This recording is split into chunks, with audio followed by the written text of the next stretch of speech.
Good morning, everyone. I have been asked a couple of times to make the Everyday Tote with the new instructions, and I have not gotten around to it, but today is that day. So, my dog is barking at the neighbor mowing. I've got kids wandering around, so just bear with me, but I will be pretty instructional, so at least we got that going for us. I'm just gonna go ahead and jump right in. I've already cut all my stuff for the Everyday Tote. When I'm messing with it, I'll tell you like what I interfaced it with. I'm gonna add some piping, so I'll show you how I do that. But I just use pre-made piping, so I'm not showing you like how to make piping. So let's find a spot over here.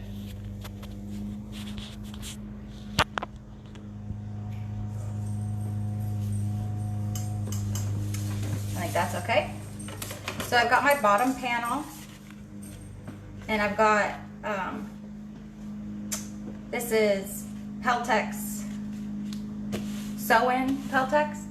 So I put some Fabri-Tac on the back, and it's been sitting for a little bit this morning. It's not the best, but we'll go with it. I've only got 5 purse feet in the color that I want, so I'm going to just use that.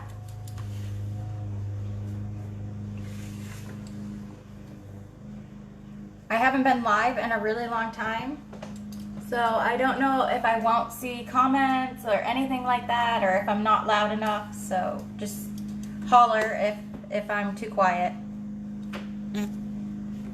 Hopefully I'll see it. Okay, so I'm gonna make some marks 1.5 inches up from the bottom and 2 inches in from each side. That's where I'm gonna put my purse feet. I'll do that on the top.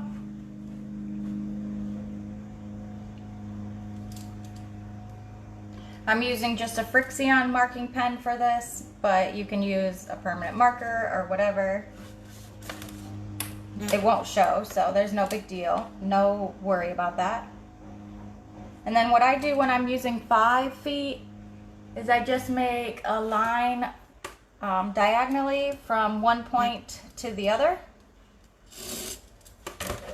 And then repeat for the other one, so I can find the exact center of these spots without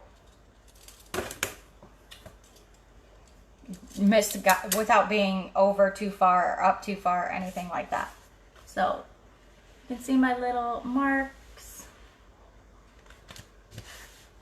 Then I'll use my seam ripper and rip just a tiny little hole. Be careful doing this so you don't rip too far. I think you could probably use a leather hole punch as well, like the smallest size.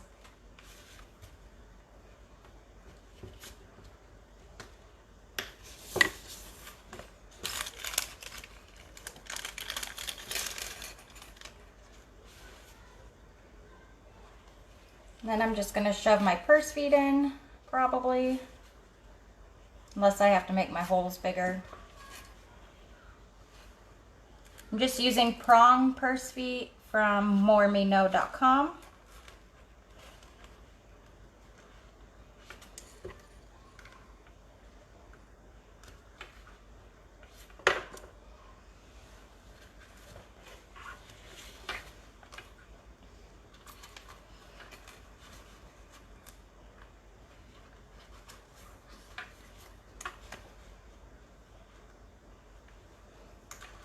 Oh.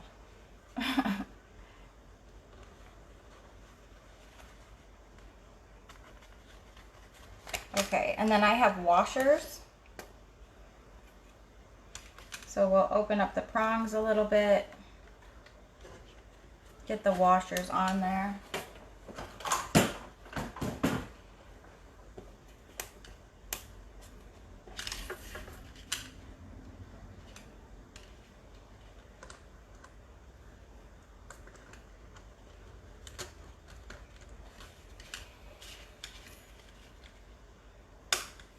after I get these washers put on, I'm going to take a little bit of I use Woven Fuse, which is SF101, but better. I'm going to cover up my prongs.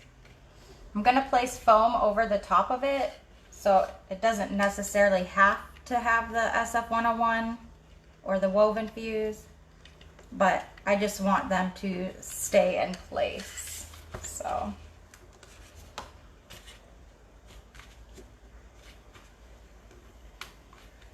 I like to push on the back side or the top side so it's all flat and nice and smooth. Oops. Oh look, there is some. Hi, Kimberly. I had to swipe over so I could see the comments. Okay, so here's this. I've got some scraps of 101. Actually, it's Woven Fuse. I don't know why I keep calling it 101. I haven't used 101 in, like, I don't know, as long as Barb's been around. It's been a while. Okay, so my iron leaks. So ignore that. If anybody's got some iron recommendations, I would gladly take them. That is going to be on my list to buy, like, ASAP. My iron's like 2 years old, so it shouldn't be. Ouch! Ah! Sorry. So it shouldn't be doing this, but it is. And it leaks, and then it burns me on my legs, which is no fun. Happy to have you here. Thanks for joining me.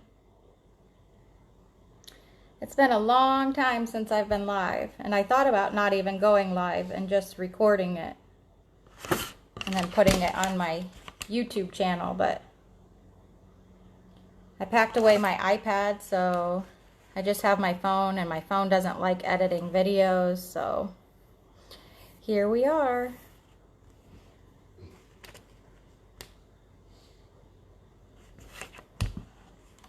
I'm just ironing around the prongs. And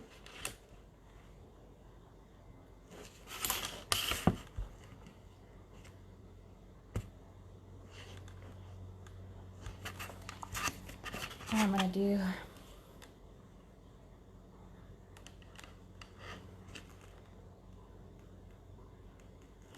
yes. I feel like we're not doing very many live videos in here anymore. We're all switching to YouTube. I do it just because of my dog, because he barks at everything. And I feel bad trying to talk over it or having y'all listen to it. Okay, so here's the back.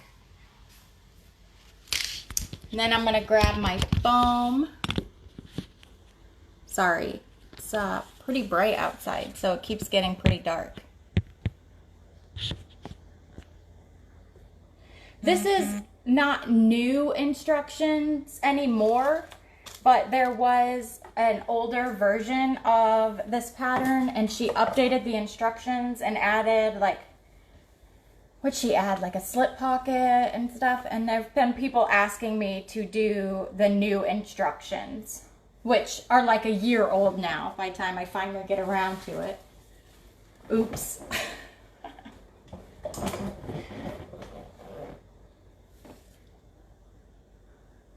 I'll look for you. Are those Cricut presses any good? I am not a fan of the Cricut brand, so I haven't even looked at the Cricut press. Okay, so I've got my one-sided fusible foam. I put the fusible side away from the fabric, the exterior fabric.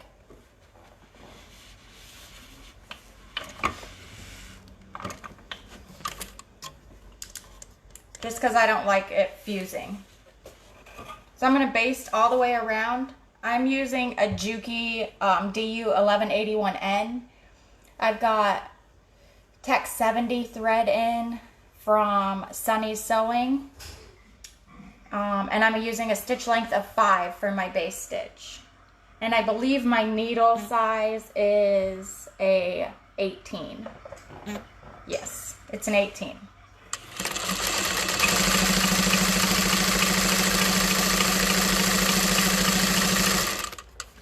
I have made the Everyday Tote on a domestic machine. So you do not need an industrial to sew this bag.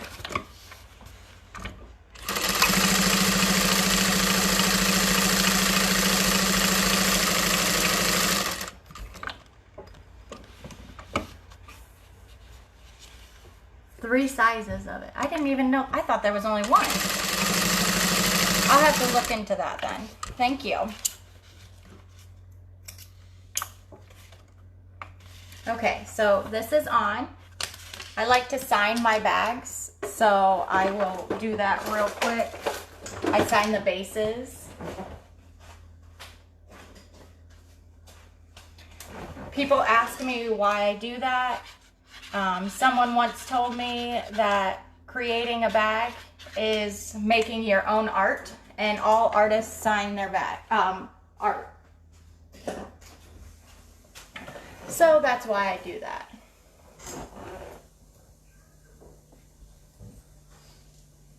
Okay.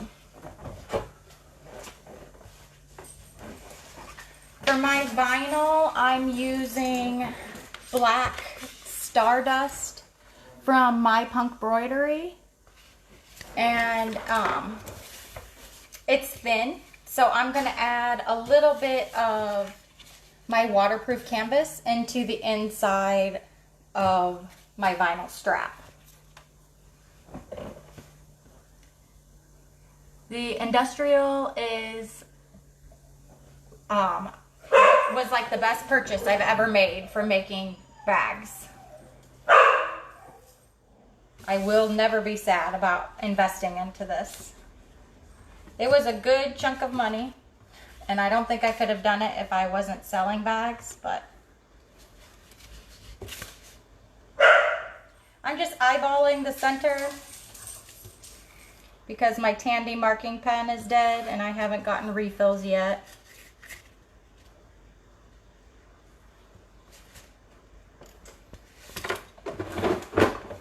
Yeah, I can't remember who told me to start signing my bags, but I thought it was a wonderful idea. So I only sign the bases of bags. I don't do my wallets or anything like that, but it's still fun. I should figure out how to do it on a wallet, like maybe sign the body of the bag, of the wallet. I don't know. No one's ever gonna see it anyways, but I'll know it's there.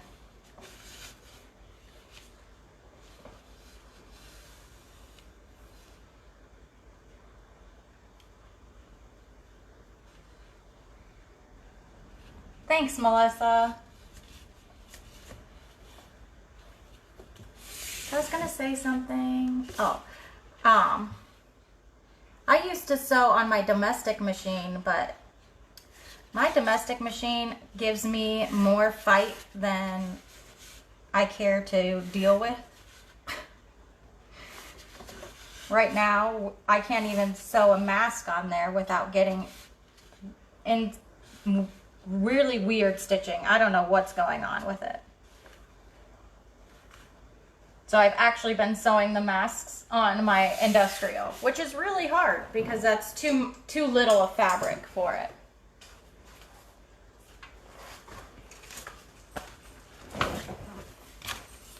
Okay, so I have, here's the strips of waterproof canvas I was talking about. I just used a permanent marker. Nothing exciting.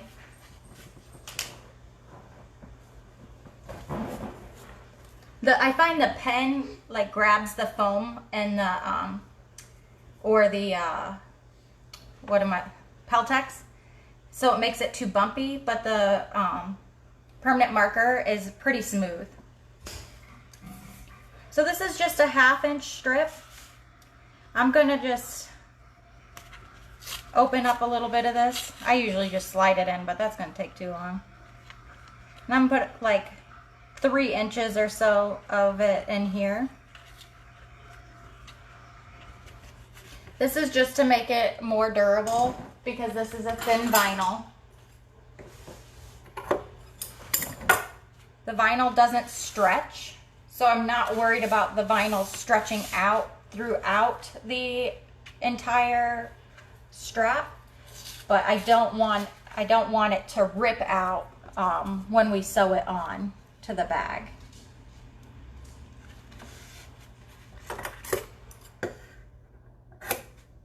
Okay, so just that there.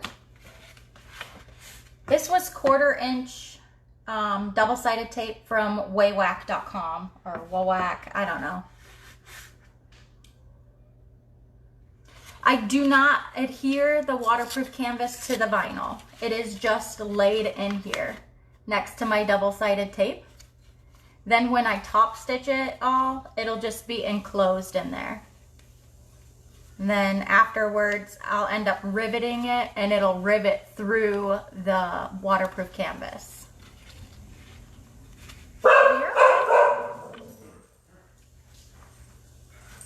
Yes, that's exactly what my domestic machine was doing too. Which, it wasn't, but then it started doing that and it just, I didn't have time for that. All right, so I use a number 5 stitch length for top stitching 2. So I'm gonna fold my threads to the back, and I like to sew my open edge first. I don't know how much of a bobbin I have right now, so hopefully it's enough to get through a strap.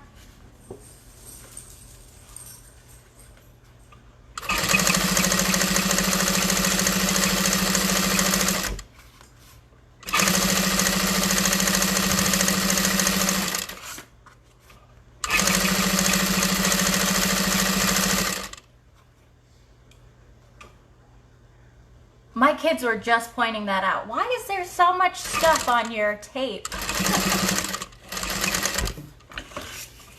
I'm like, it just collects all the dust.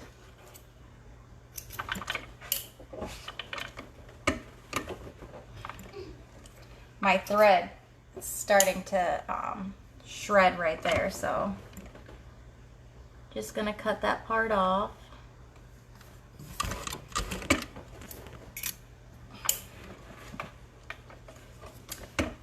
We'll do the other side now. I use an 1/8 of an inch seam allowance, or what I actually do is I butt it right up next to my zipper foot here and use that as a stitch guide. Let's see if I can show it here.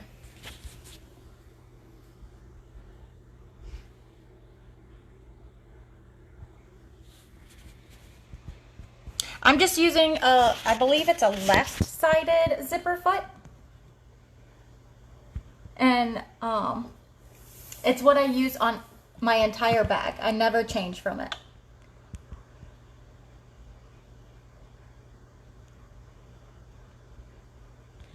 That's always the best game. Which is going to be done first, the bobbin or the piece? Yes, I always lose that game too.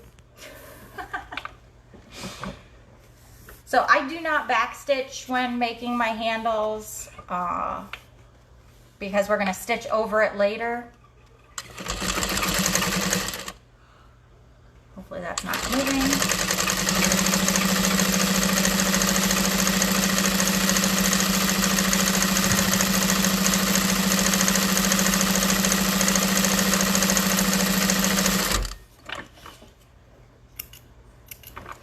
Okay, and then we need to do the other handle. Whoops.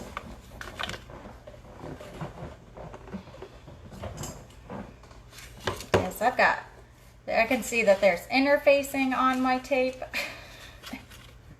Lots of different fabric.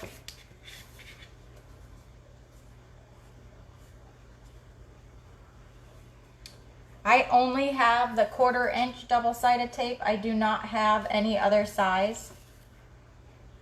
This size works well for me.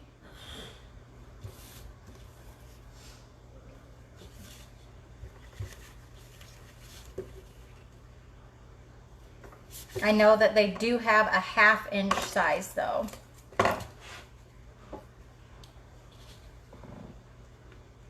I'm using a Juki DU1181N and I have a servo motor on it.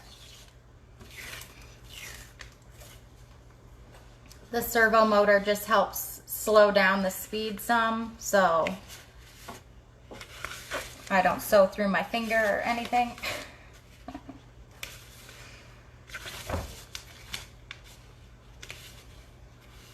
The servo motor is usually an upgrade.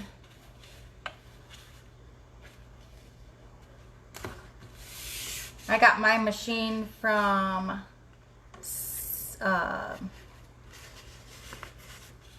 I think this is the right one, Sewing Gold, from Steve at Sewing Gold.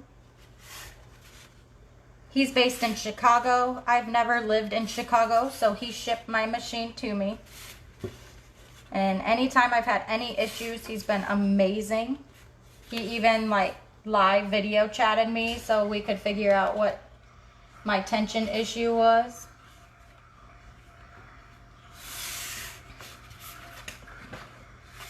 Okay, and then the canvas.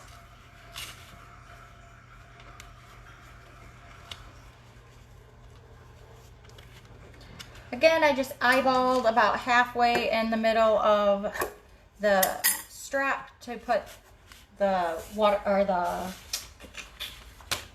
double-sided tape in. Just folded it over.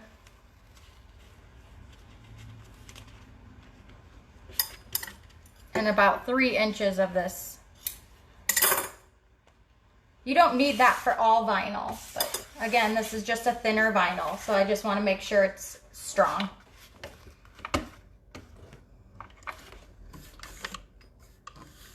Steve really is. He's amazing. Helen, hi. I didn't even notice your name, Faye. I have a Faye. She's sitting behind me. Don't hear Faye very often. And we spelled it the same way you have yours spelled.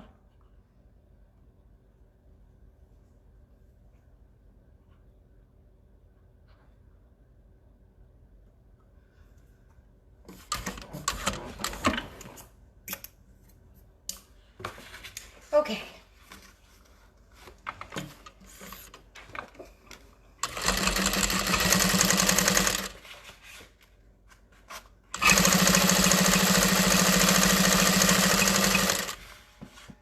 Again, I'm using a 5 stitch length, Tech 70 thread, and 1/8 of an inch seam allowance, or butting it up right against your foot. I don't have any other feet except for my zipper foot and my all-purpose foot. So I always use just my zipper foot.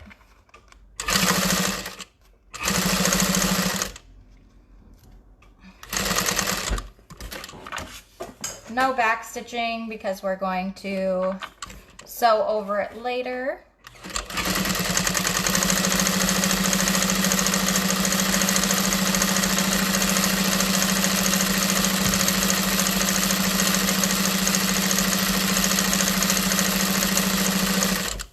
I must have just started a bobbin the last time I was sewing because I made it through both those straps. Woohoo! Hi! I do not sew any leather. Helen says hello, Faye. She waved.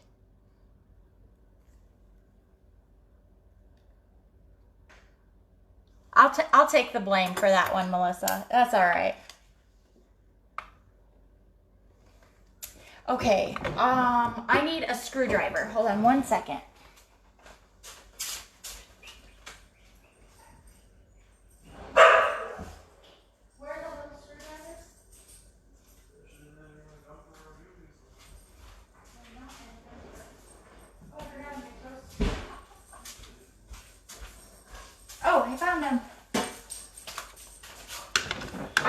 little Stanley set of screwdrivers. They're super tiny. I put, whoops.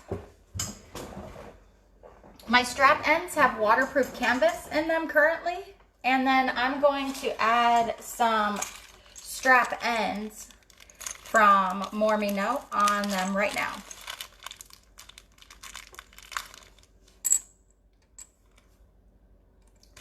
Okay.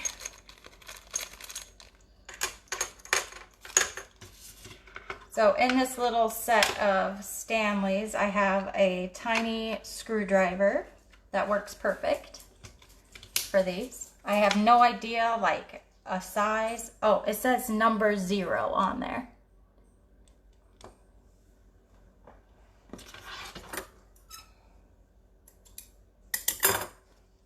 Okay, and I have Fabri-Tac. Oh, an E600. Where is my E? Will you get in my drawer and get the E600, sweetie? 6000, E6000, I guess it is. So I'm going to unscrew these.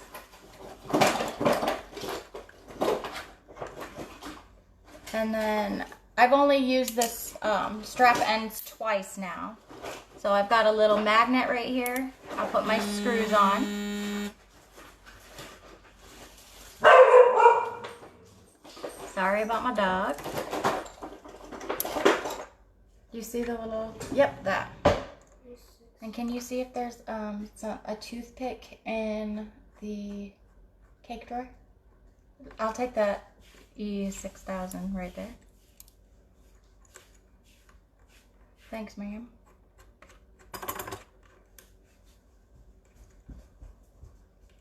Okay, so I've heard Loctite works better on this, but I have the E6000. Excuse this really messed up container. So I'm gonna use this until I finish it, and then I'll use Loctite. Ooh, that's that new one from Bagstock, right? I bought a whole bunch of new patterns right before that pattern released. So, ooh, thanks. I did not buy that one yet, but I will be. I'll also be buying the, oh, that super cute one from,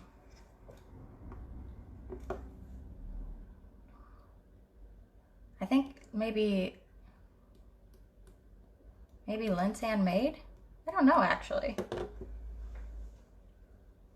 It's like a hip bag with vinyl card slots. Super cute.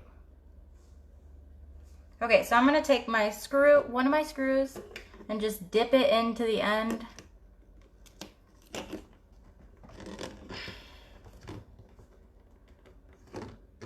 I usually use a toothpick because I don't know what goes on with this glue.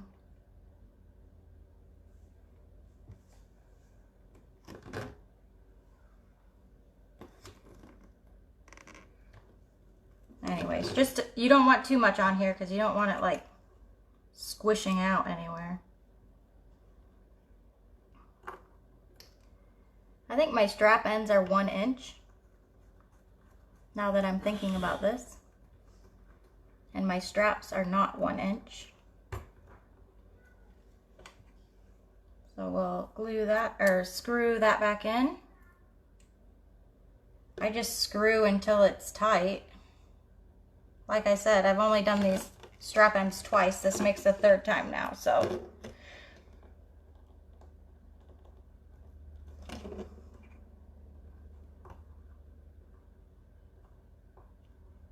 It's super cute. It's got like a fabric flap and then vinyl card slots right underneath it. I really like it. Okay, if I had any glue squish out, I just wipe it off real quick. This is the back side and the front.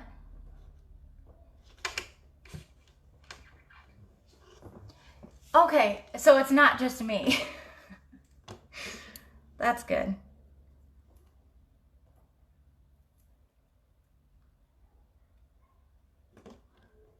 Then it starts like squirting out when you don't want it to, which makes no sense. I couldn't get it out a second ago, and now it's just going everywhere.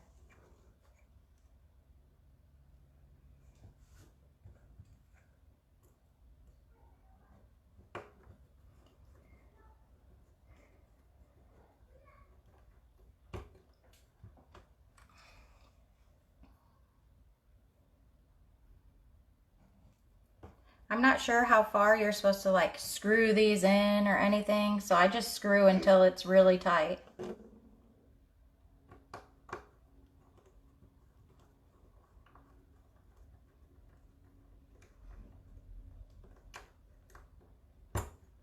Okay, there's the back of this one. So this one's all done. Hi! We'll do the other one. Look at, can you see this? Like, this thing's going crazy now. Probably wasn't good words for that, but. All right, so I'll unscrew these again. And we'll put them on my little magnet here. This is like an embroidery needle holder magnet.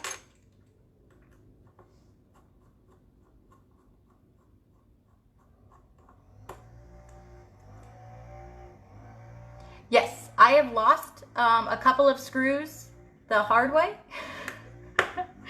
And I did not have replacements. I don't know where you can get replacements. So I make sure to use the magnet now. I even have this dish someone sent me. And it's magnet, so if I can't find, it's magnetic. So if I can't find my magnets, I'll set it on that dish too.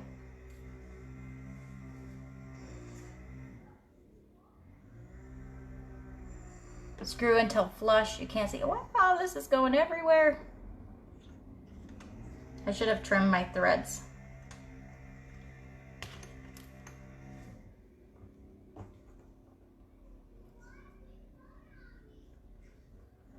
Till it's flush and you can't see it. So I probably do it, feel it, too far then. I do it to a little bit to where it's not flush anymore. It's kind of like set in, I guess is what you want to say.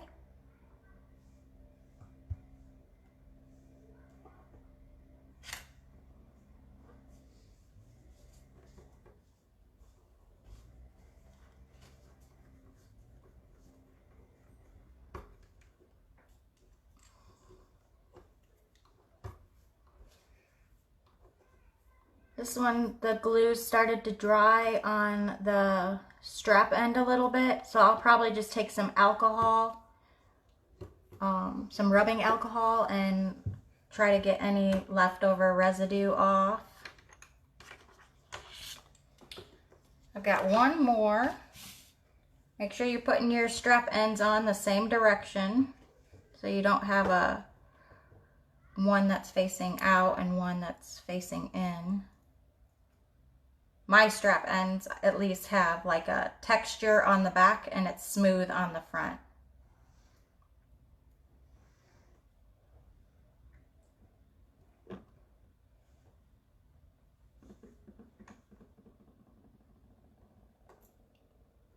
This takes a lot more time on screen than what I was thinking it would.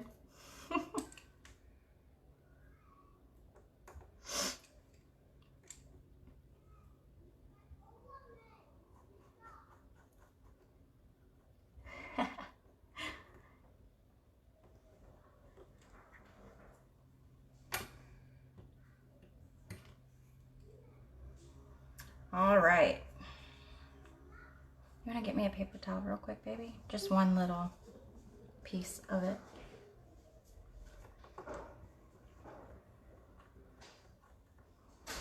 I've got a helper. It's my 8-year-old.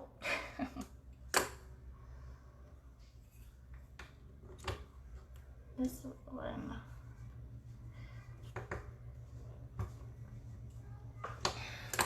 Thanks, baby. All right, gonna wipe the end of that off.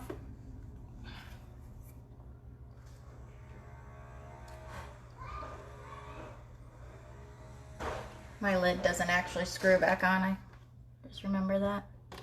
All right, yeah, we'll use some alcohol and wipe the rest of these backs off, but again, this one's done. You might be able to see the little bit of glue that's left over.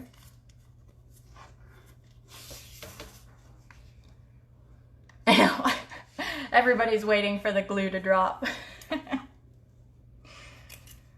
gonna trim these threads off now. Should have done that beforehand.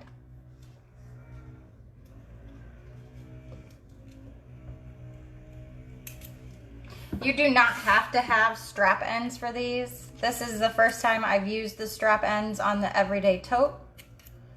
I've used them on a net and the Work With Me shoulder bag, or the Work With Me messenger bag. So it's not necessary, especially if you're using vinyl. You can leave the ends raw. I'm gonna have to burn this thread instead of just trimming it. It's not cutting anymore. Okie doke. Here's your 4 finished strap ends. Sorry, it's pretty dark. Yes, this is Stardust vinyl from My Punk Broidery.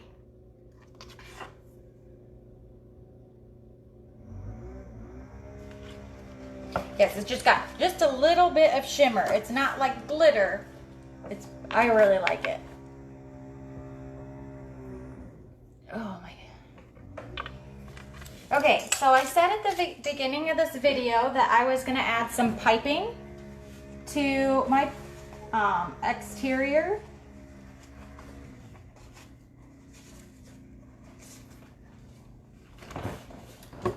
So I've got Premade piping. It's just from Joann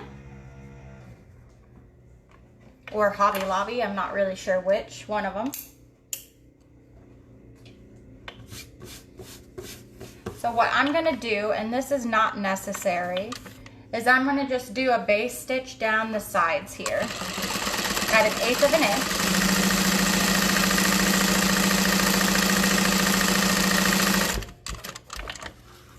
This is just as a guide.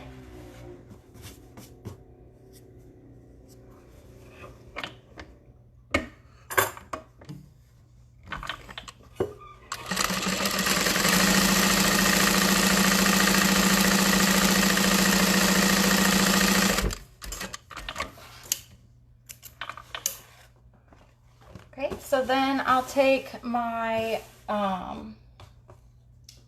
piping and I'm gonna lay it on that 1/8 of an inch line.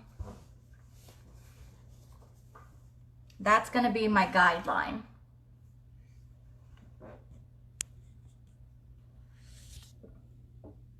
Yeah, I usually don't use the strap ends, but I decided to this time. So, can you see my 1/8 of an inch line here? I'm just butting this up against that 1/8 of an inch stitch line because this is a 1/2 inch seam allowance. So then I can use the full 1/2 inch seam allowance. Hopefully that makes sense. Before I was just using 3/8 of an inch instead. So we're gonna baste this on now. So technically, you're going to be basting this on at 1/4 of an inch seam allowance.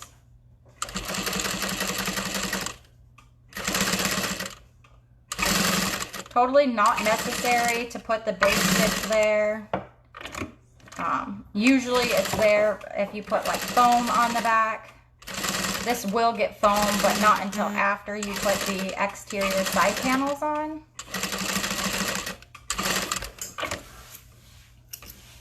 And if you wanted, you could make your piping stay out of the seam allowance by just folding it out of the way about a 1/2 inch, 5/8 of an inch before the end and at the beginning.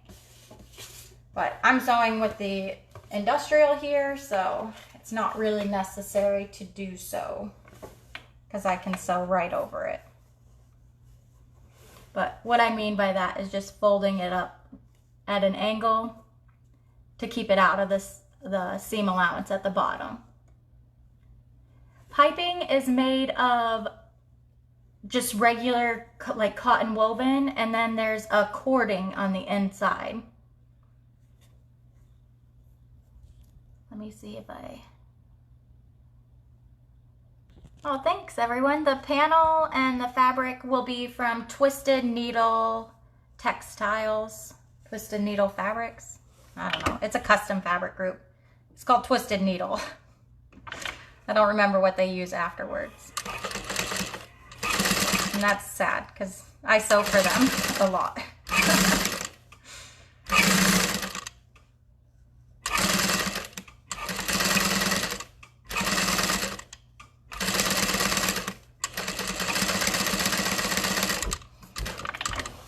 Okay, so I'm going to go ahead and repeat this for the back of the panel, or the back panel too.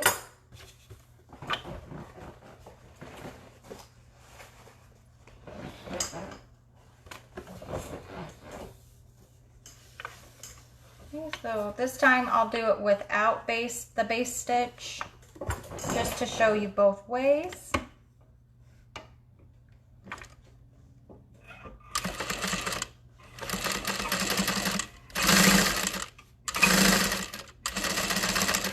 I'll probably get, for me personally, because I don't sew very straight, I'll probably get a better straight stitching if I would use the base stitching. All right, gotta open up my other pack here. So, oh yes, this one's Hobby Lobby. This is it is textiles. Yes, thanks, Melissa.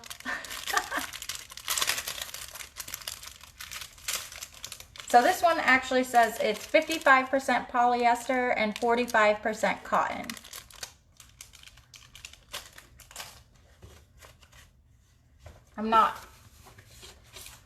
I'm sure they're talking about the fabric that's wrapped around it, and then the cording is something completely different.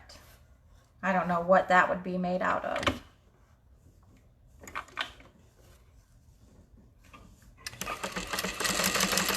You definitely want to make sure your piping is kept taut. Don't pull on it so hard that it's gathering or anything like that. So you don't want it loose and wobbly and stuff. I just want too crooked for my liking.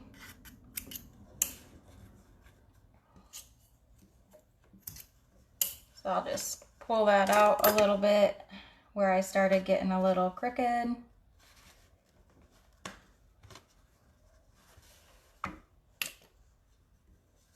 And then get those little threads out of the way. I started back a little bit further from where I had left off, just so I can make sure I catch that.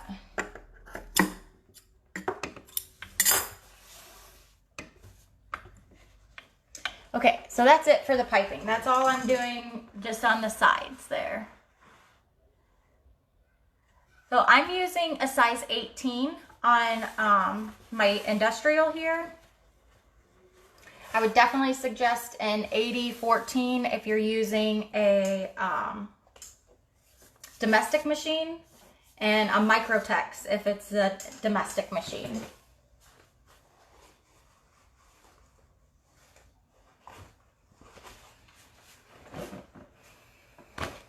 Okay,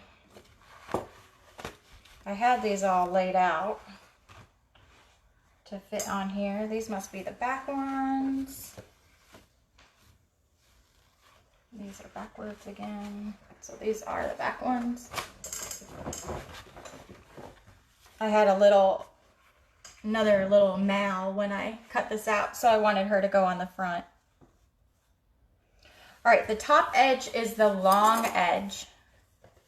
The bottom is the more narrow one. And you don't want to use the straight side. You want to use the slanted side, right? Yeah, because you want it to be straight afterwards. This part of the bag, like, I've messed up multiple times. It can be tricky, so make sure you just lay it out and it looks like a rectangle afterwards. Everything's straight. You see how it's all straight? If I put it on the other side, it would start like curving upward. Where are we here? It starts curving upwards. So you want it to go this way. Sorry. You can get it on the perpetual pre-order. This is an older one. I think they ran this last year. Bagstock. Everyday Tote by Bagstock. Bye, Helen. See you next time.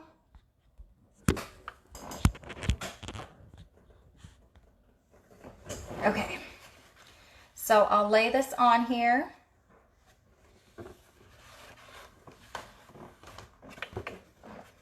And then we're going to sew it on at a 1/2 inch seam allowance.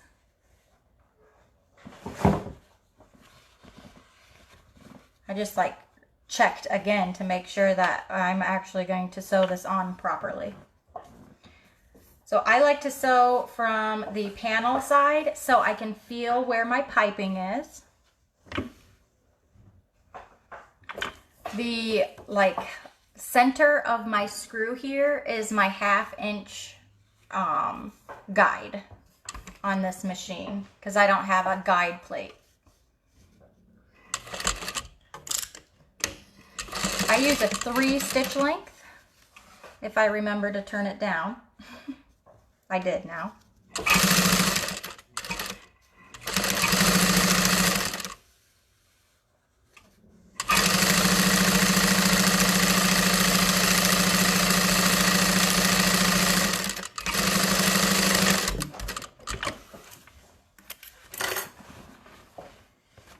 Okay, so we've got one side on. Oh, peekaboo. Oh, that was fun. I'm sorry.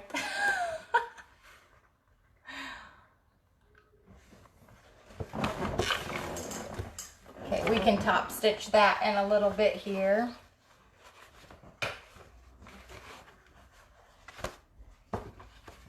Make sure your wide end is at the top, your more narrow end is at the bottom.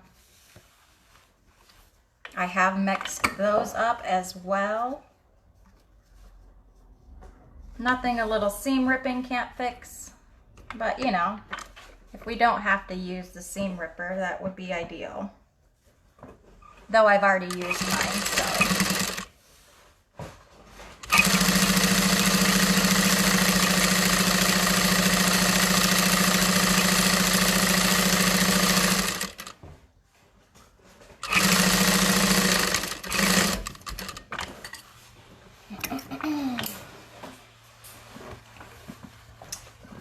I'm just gonna go ahead and do the back while I've still got this stitch length set.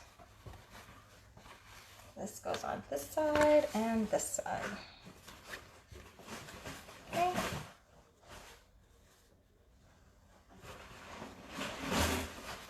Okay. Again, just like triple checking to ensure that I have a rectangle afterwards and not like what's the word I'm looking for? You know, one of those weird shaped things. My kid just learned about them. I can't remember. Like a polygon. I don't know. Anyway, you want it to be straight, not curved off. I don't know what I'm looking for, sweetheart. I don't know. Let's see, have I missed any? Yes. Trapezoid, there we go. Works. Yes, I have 3 girls. I can't imagine 3 boys. I started this too low. Oh, it worked out nicely. Hey, did I win Bobbin Chicken? I won Bobbin Chicken! It's the best feeling ever.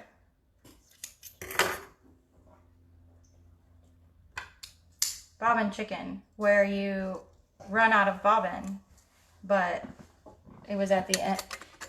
I don't know how to explain Bobbin Chicken. It's when you're seeing who wins, the bobbin thread or when you get done stitching. This time I won. Whoop whoop.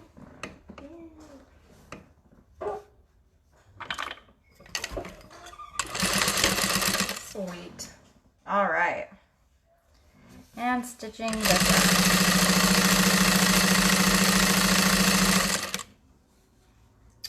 This piece is very crooked.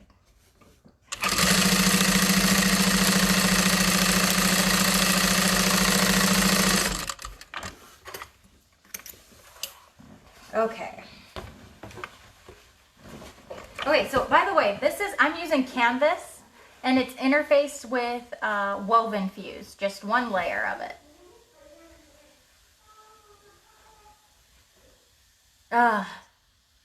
Rethreading the serger is the worst. I have to do that after this bag and I'm like, I just don't want to.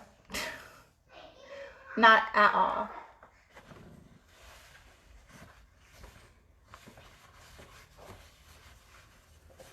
I gotta go from black to blue. And there's some kind of trick where you can just like tie a knot at the end of the threads. Yeah, it has never worked for me. Never. Okay, so I'm smoothing this out. We're gonna top stitch this down towards the side panels. No, we wanna top stitch on the side panels. So we're gonna push our piping over towards the main panel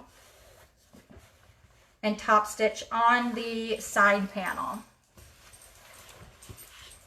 So I use my foot as a guide, so I'm gonna kind of be like in the way here. Oh no, you've never rethreaded it? You're lucky.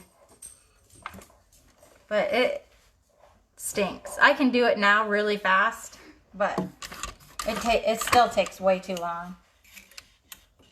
Hi, Maria. Where is that thread? It's stuck on something. Hey, what are you doing here? There it goes. All right. Let's top stitch. I've got my thread, my foot right up against the side panel fabric, not the bobbin. Or not the piping. I'm going to switch to a 5 stitch length again.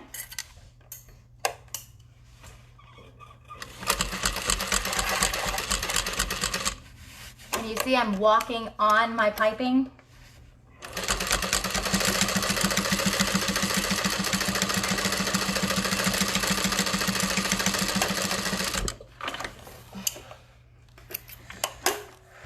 So we got this going on here.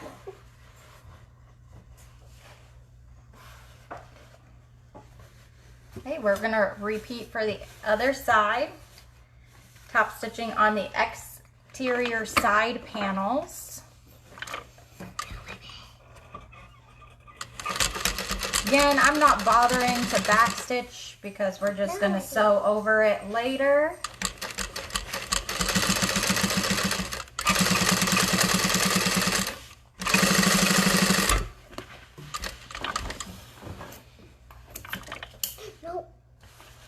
I'll show you what that looks like finished and after I do this one too. You got it ready? No, it's not ready. Do you need help? They can't see you, sweetie.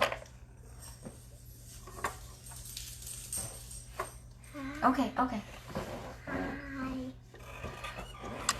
I haven't done very many all vinyl bags myself.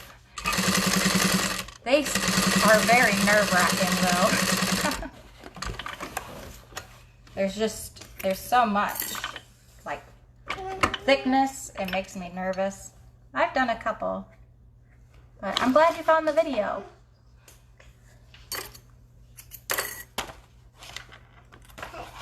Sometimes my thread just like pops out because I never pull my foot down first or push my needle in first. And I think all 3 of my children wave. They're all standing here now.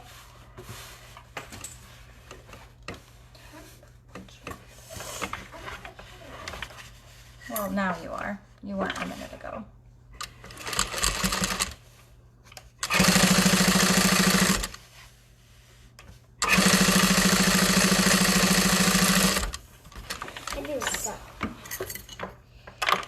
Okay, so I'm gonna move y'all real quick.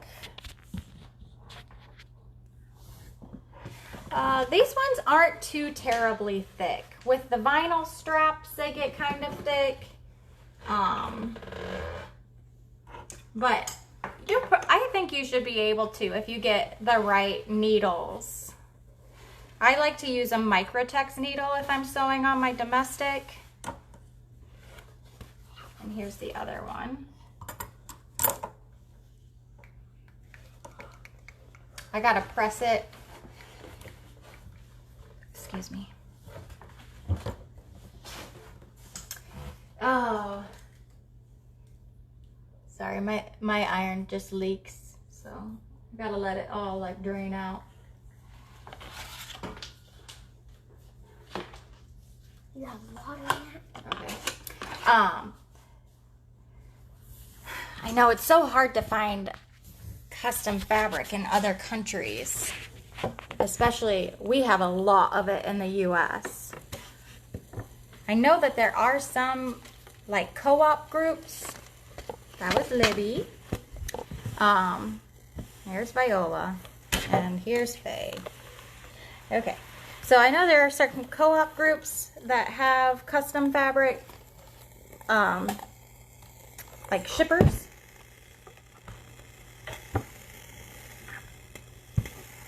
So they'll get it from the US and then ship it out to the different people, but usually, oh no.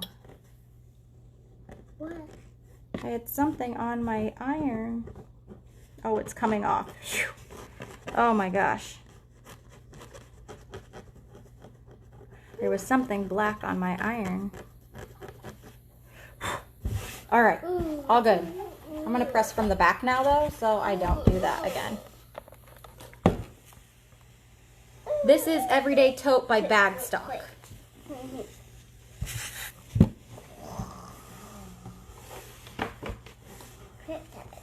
And I'm using canvas from Twisted Needle Textiles, which is in the US. It's backed with woven fuse. I'm using the iron, sweetheart. Just one layer of woven fuse.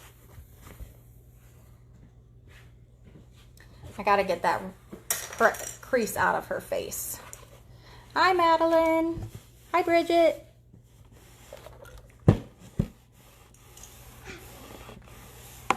What popped out? Mom. I don't see anything, baby. Mom, That's Madeline. I said hi to her. hi, Madeline. Hi, Madeline. Yes. No problem. I can't get that crease out of her face. Hi, Madeline. Hi, Madeline.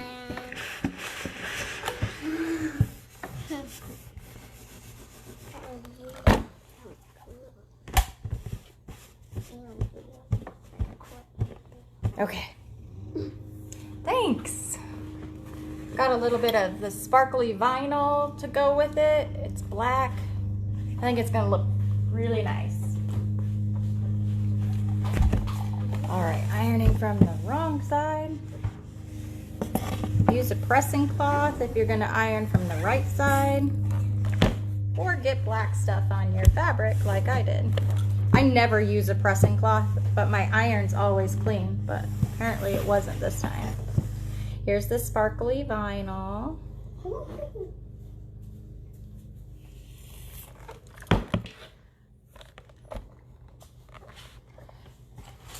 That would be fun. Ooh, I do know that there is... Karen, are you the one that I was just talking to from Holland? Sorry. Where did I just find Pellon? I found like Decaville Light. Was it Cereal Bag Makers that's doing it? I think she has it. Her shipping might be less than. I don't know how much it is to ship from other countries to a different country besides the U.S. But I know she's out of the U.S. and not in the U.S. and her shipping even to the U.S. was not bad. Okay, so we're gonna add, girls, please back up. Please back up out of the video. Thank you. I don't want to roll over your toes with my rolling wheels here. Okay, so here's our huge pieces of foam. Please ask Dad whatever it is you want to ask. We're going to, I've got one-sided fusible. I don't like fusing the foam at all. So I put the fusible side away from the fabric we're going to put it on.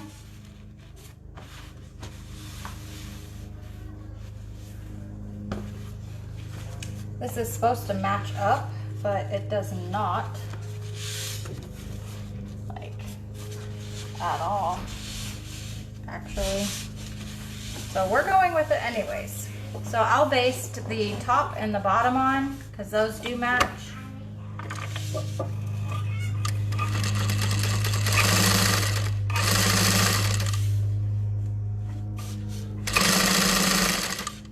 Let's see. Just for shipping costs.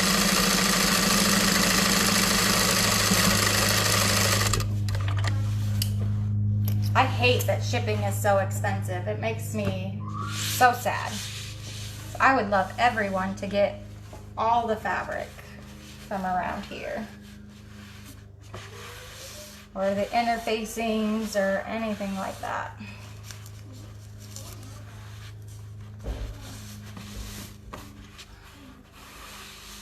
All right, just smoothing that out.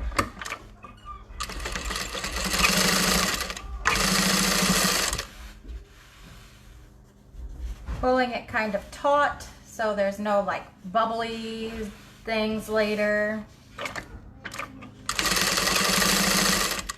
I don't know what's going on. If I cut this foam really crooked or if the fabric's really crooked.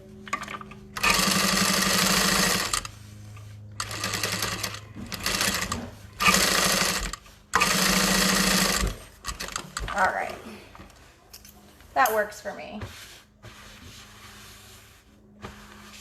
Just have to make sure to smooth it out. Okay, and then we'll grab the other one.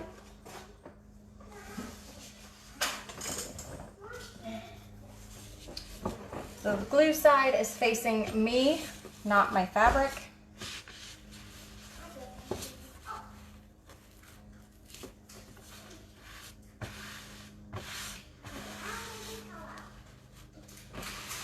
Smoothing this out.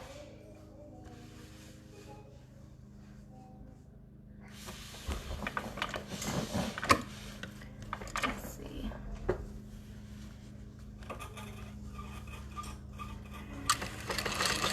Yes.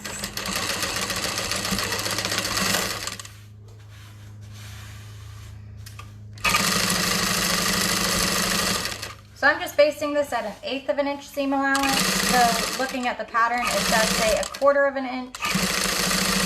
I never find that there's like a difference unless I'm basting on like a connector or something like that.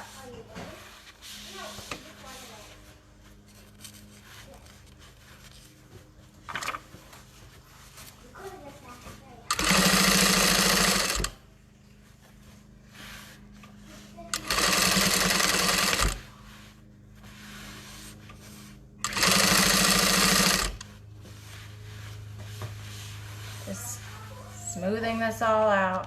I don't know what's going on.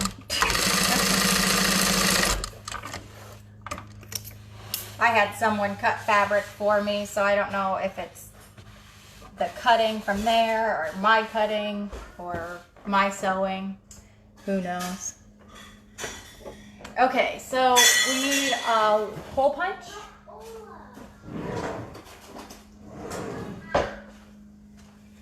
I use this one that I got like from Joann, and I'm using, this is a zipper foot. It's a left-handed zipper foot, I think.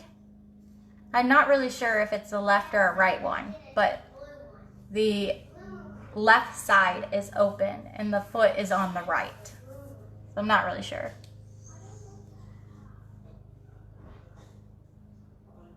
So this is the hole puncher I use. I'm using the third biggest one to punch, or sorry, third smallest one to punch my holes in my straps.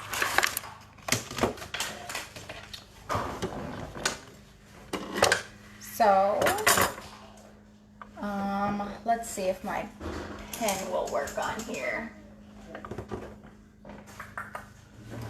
I lost my ruler.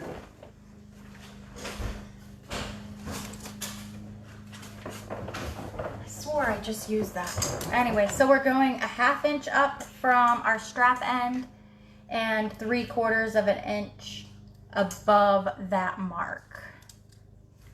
So we'll go right here. Oh, you can see this really well.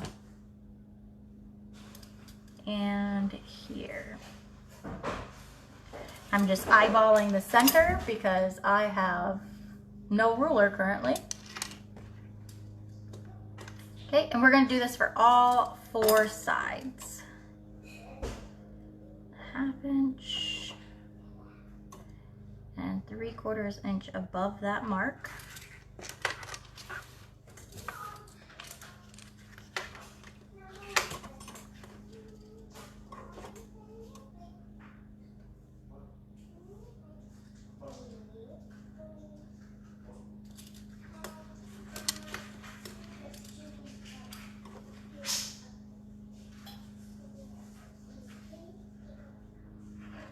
Okay, last mark here.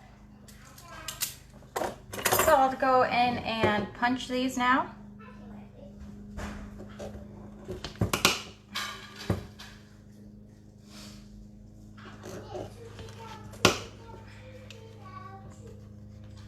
So we've punched through 4 layers of vinyl and waterproof canvas.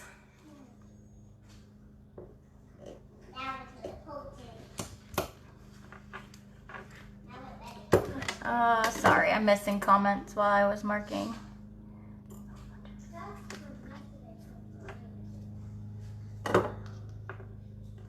I was actually thinking about getting a die to punch holes. Do you like this better? I need a new one. I broke 2 of my sizes. A long time ago, actually. So, sorry.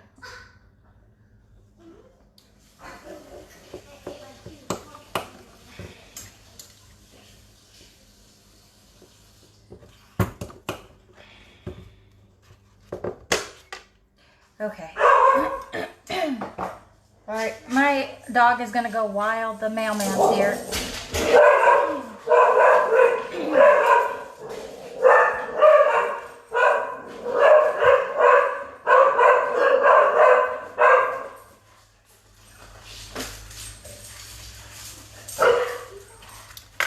Okay.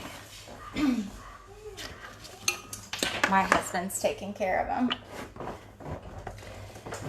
And then we need our paper pattern piece.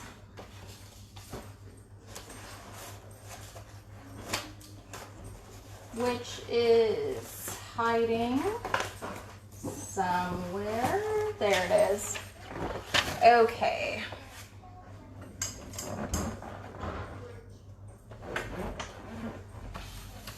So we'll put this on our pattern.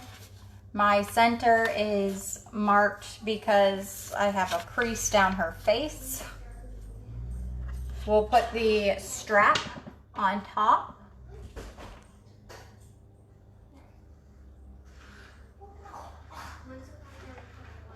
I saw Lauren has 2 separate presses, one just for the hole puncher and one for, I'm just trying to decide where to put this, and one for the press. One press, one hole puncher.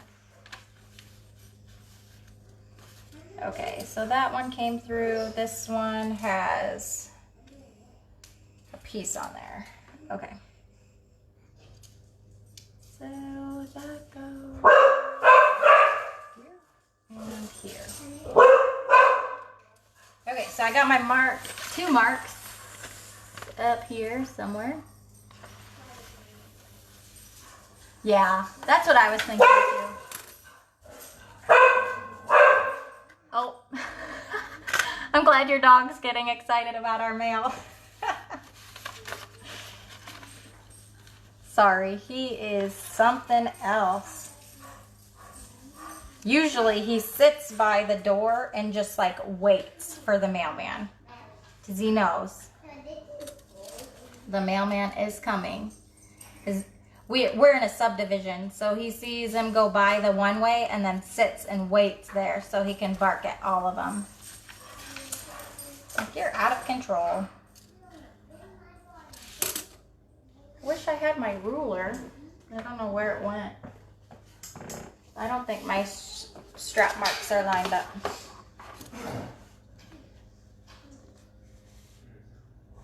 This one looks a little further down.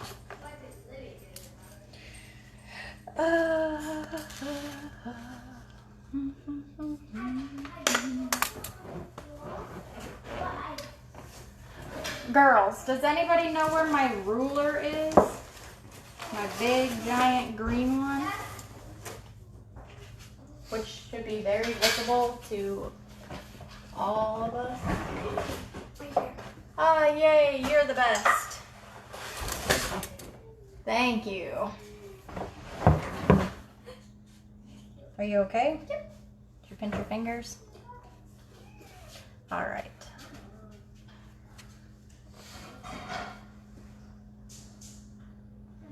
Oh yeah, these were definitely not straight.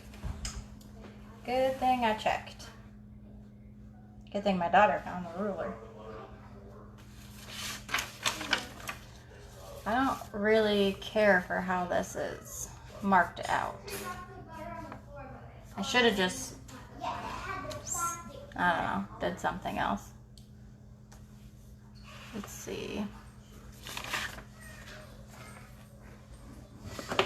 I'm gonna put one side on. I'm gonna make the commitment.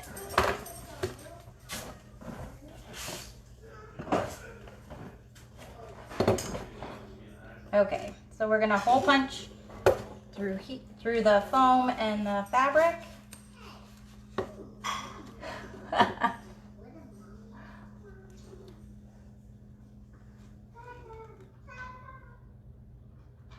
Ooh, have fun at your hair appointment.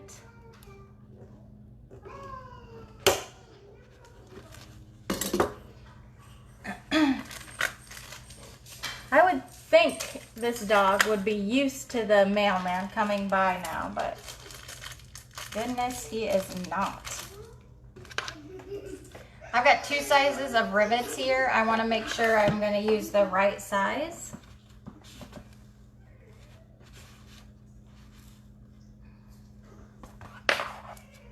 I think this one will be fine. I think this is only like an 8mm post or a 6mm post. I'm not really sure.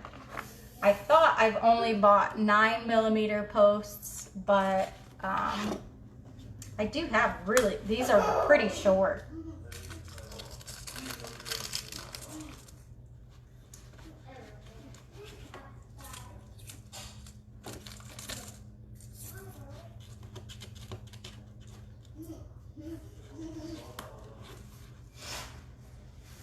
Okay.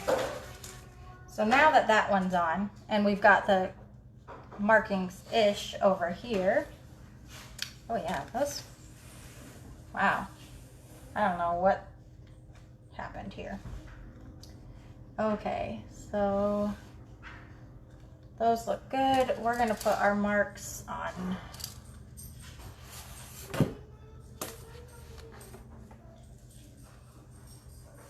here. Let's go. There we go. And this is like 1 inch and 1/8.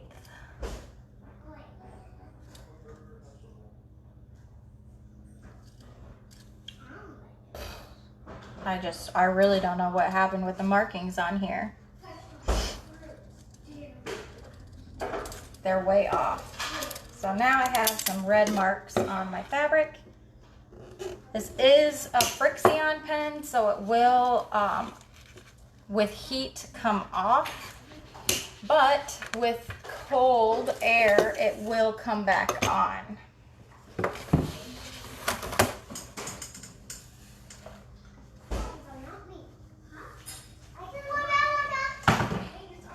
So the red marks are gone for now.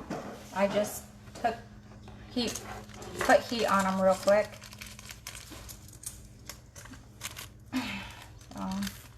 This gal lives in Florida, so hopefully it doesn't get cold enough that those will ever pop back up.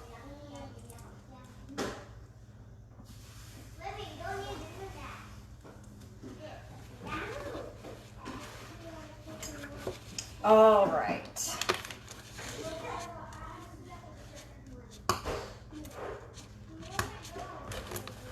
Oh my gosh, are they way off? I don't know. They look straight on here, but not on the back.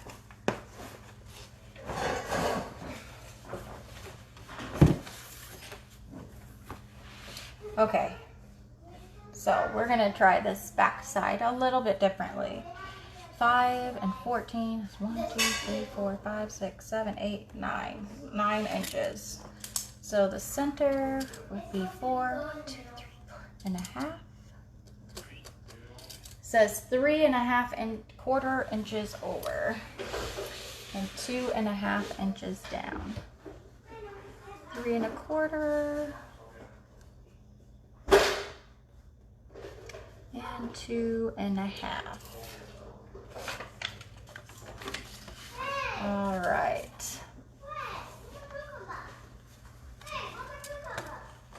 So I'm gonna make marks at the top here where the strap is supposed to lay. And then I'll do the same thing on the other side. This way maybe I can keep them straighter without having to move this pattern, doing whatever I did the last time. That didn't result in very straightness. Very good straight lines. 1, 2, 3.25. Sometimes my words don't work. I'll show you what I did.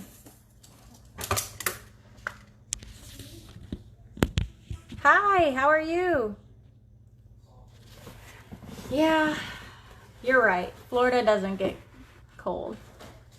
So here's, I'm gonna lay the strap on here. This is where the strap will sit in between. I did it in the seam allowance so we won't see it later. So I'll grab my other strap. And we're gonna go 3, 2.5 down. So I'm gonna put this at the top, my ruler here. Go 2.5.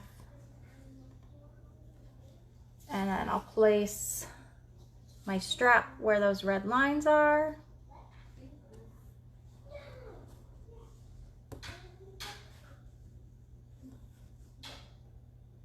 Okay. Pull my ruler.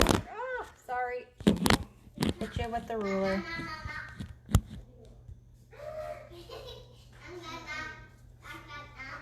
Okay. This is kind of a pain in the butt.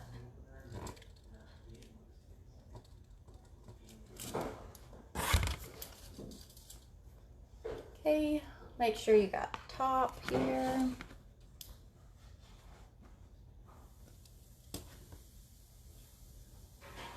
Yo, I don't think my mark's marked. Darn it.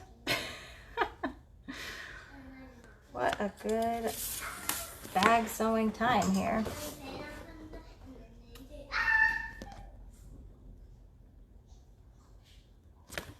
Okay. Let's try this one more again. Oh, it's in his hair, which is probably why I can't see the one mark. And on his mouth, which is also why I can't see it. Okay, before I move on to the next one, I'm just hole punching this right now before I lose sight of those marks. Sorry if you get knocked over. My strap's heading your direction. All right.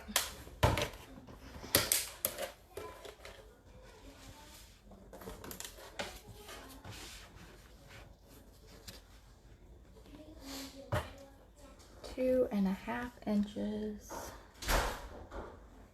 down. Okay.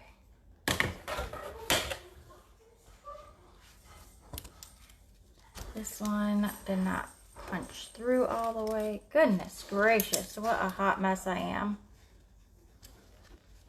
At least I warned y'all, right?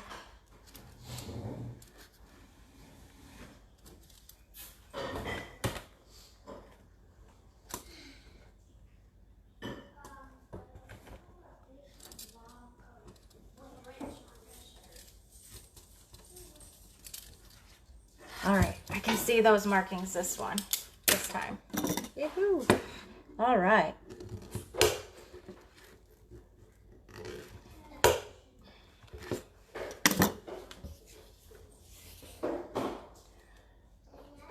Okay, make sure your strap ends are facing the right direction so you see the pretty side.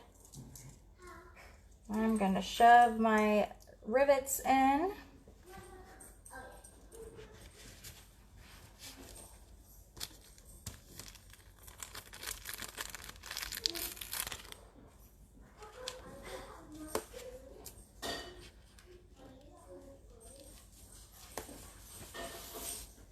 Okay, don't twist your strap, and do the other side.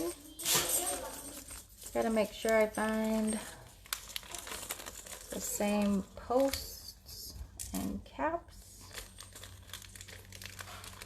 Let's see if I've missed some questions. Whoa, I've missed a whole bunch. Sorry.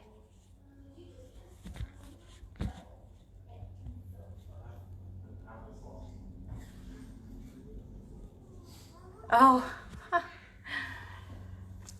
I have really good kids that just let me sew while they craft and stuff. So I usually just don't get any steps through the day and sit here and sew.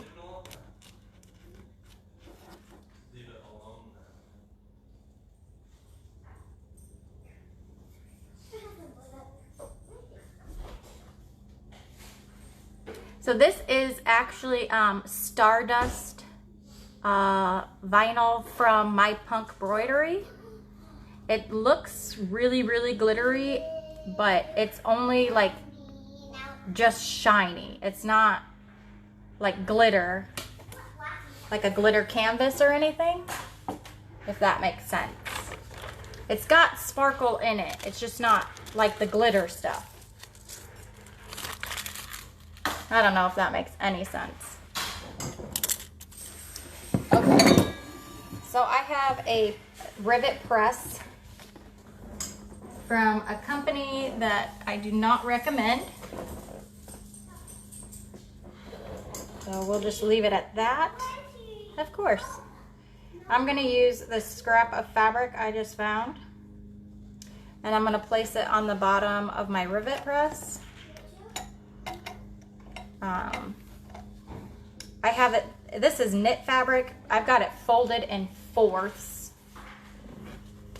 So hopefully it doesn't make any marks on my rivets. Gonna put it in the center. I always like to jiggle it around to make sure I found the center.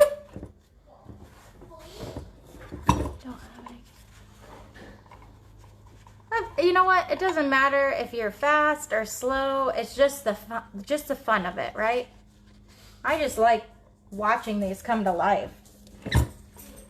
I love the all the tiny different pieces and how it comes together like a great big puzzle. Like, how can you make all these little tiny pieces into a bag? It just blows me away every time. Yes, the Stardust line is so cute. I love it. It's very thin, but it's still strong. And like, you can see how sturdy it still is. Like, I'm not holding them. It just stands like that. So it's good vinyl. It's thin, but it's good. I did make sure to put a strip of waterproof canvas about 3 inches long and a 1/2 inch wide inside here though, just to make sure it's extra durable there.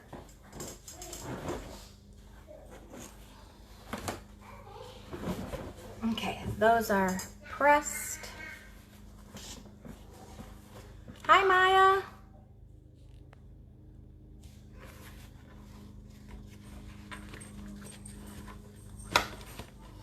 You know, there's a couple of big bags that I really like that are like super fast. The Denver backpack is one of them. That one is really fast. I did 2 of those the other day in just a day's time, like including cutting. I'm pretty quick. People ask me all the time if I ever sleep, so it might not be a very accurate time, but that one's pretty fast. Basically every tote out there is a pretty quick sew. Nothing more than like a zipper pouch. Okay, a little bit more than a zipper pouch, but like a fancy zipper pouch.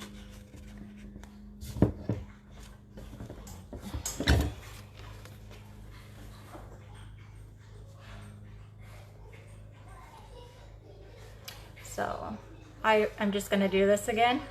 Sorry. So these are on. Yeah, no problem. And there we go.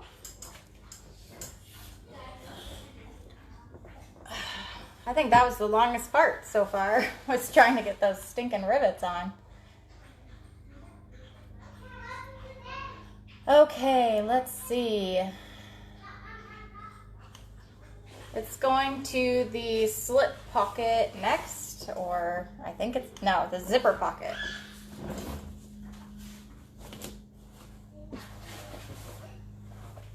So I'm just going to bring all my interior pieces over here.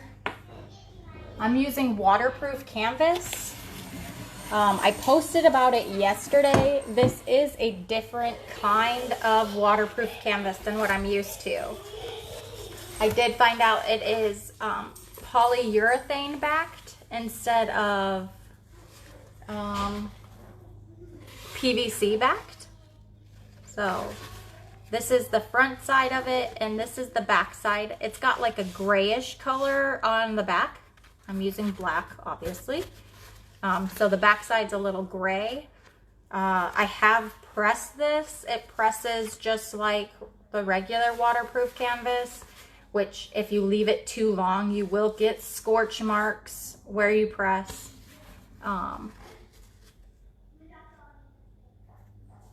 That's true. Adding all the extras there is gonna give it some more time, but yeah. So this is the waterproof canvas that I'm using now. It's very like, I couldn't do this with my other brand. There's no way I would be able to ball that up. So anyways, this is what I'm using. It's not backed with anything. I didn't put interfacing on it. I have made 2 Denvers with this as a lining. I did a little pouch. Oh, and a Brooklyn. So I did all of those things with this. It's been okay. It's just a lot thinner than what I'm used to. So anyways, after all of that, I've got a Dritz Easy Hem that I use to fold things over. So we're gonna fold this bottom edge of our pocket 1/4 of an inch.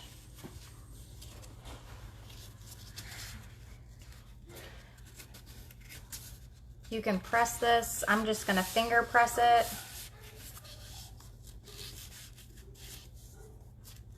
This is just like a memory hem. So we'll go ahead and grab the other zipper pocket. We're doing this on the longer edge. Oh, I did not cut a zipper for this. So y'all are gonna have to give me a second here.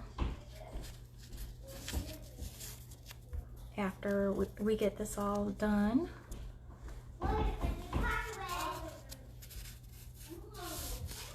Yes.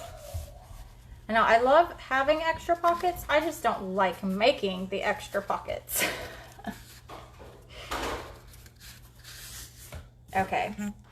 So those are finger pressed. And then I'm gonna go to, still on the back side, 1 inch down. This is the top. 1 inch down from the top is where I'm gonna start making my box. It doesn't matter where my ruler is actually, because I'm just gonna stop 1 inch before each end. I've got, what is this? A water soluble marking pencil here. Find that marks pretty well on black fabric. I'm making 2 parallel lines, 3/8 of an inch away from each other.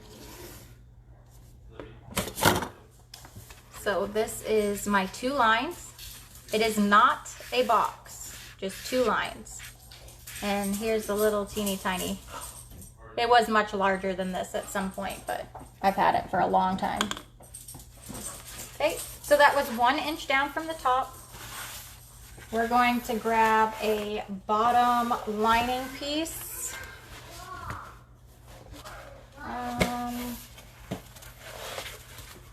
That's not the right one, that's the slip pocket. Here we go. And on the exterior side, 1.5 inches down. Sorry, let's find the center first. Fold this in half. Finger press for your center. I like to make the mark all the way up and down because I'll match this up with the center mark, the center fold of the pocket. So we're going to do that pocket one now.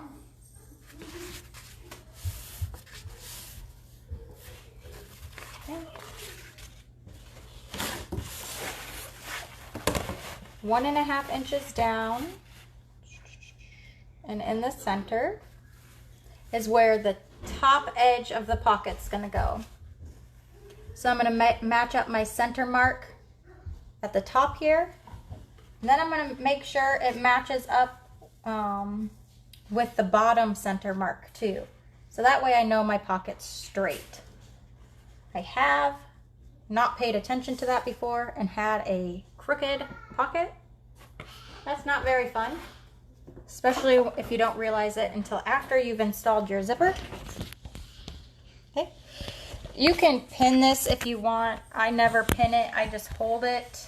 Sorry for my hands in the way there.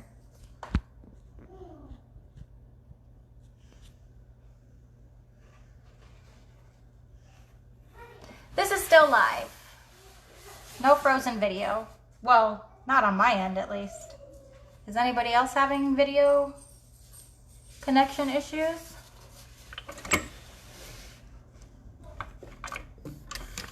Can anybody hear me live? Or should I stop and wait for my video to catch up?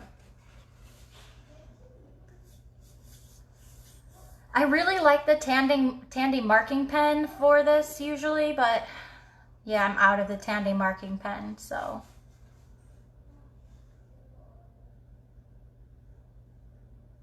Feet is good. Okay.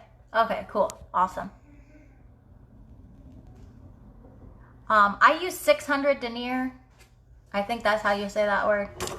And I really like that with a PVC backing. This one is a 600 denier, but it's got a PU backing. So I turned down to a 3. I'm going to stitch across these 2 straight lines that I made. I am not making a box.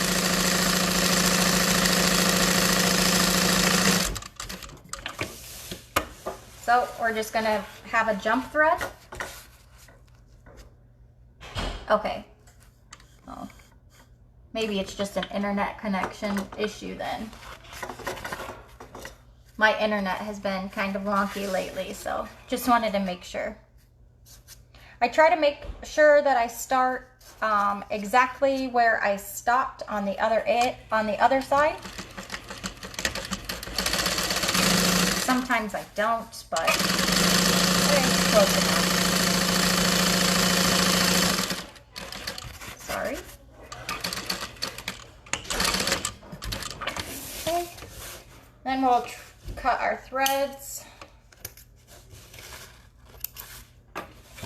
Make sure you cut your jump thread. I'm going to use a seam ripper and start ripping a hole in the center of my pocket.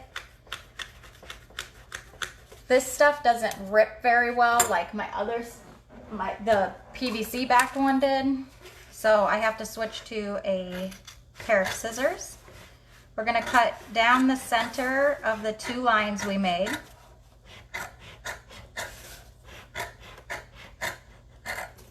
I'm going to stop about a ½ inch away from the end of the stitching. And I'm going, oh good, I'm glad, Karen. And then I'm going to turn and angle it and make some little V-clips, or what I call them. I don't. It makes a little triangle at the end. So we're going to do that in all 4 sides. Don't cut through your stitching and don't cut past your stitching, or you will leave like a little hole. It can be fixed if you do cut a little bit past your stitching, but too far and you're gonna have to start over on that. So this is what I mean by V-clips. So if you spread it apart, you've got a W, but when they're together, you've got like a little triangle. All right. So then we're gonna take our pocket panel and push it inside our bag. I don't think I said, but these were supposed to be sewn together right sides together.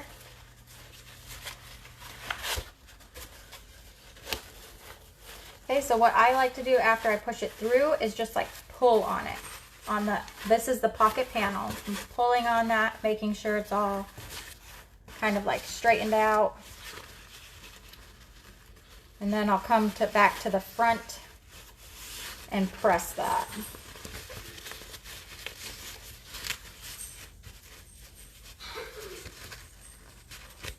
I'm just going to finger press it.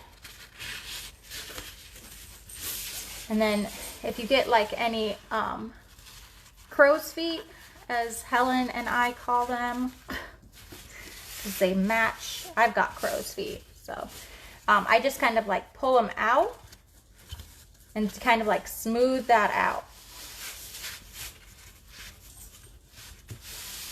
And then since I haven't cut my zipper, I'm going to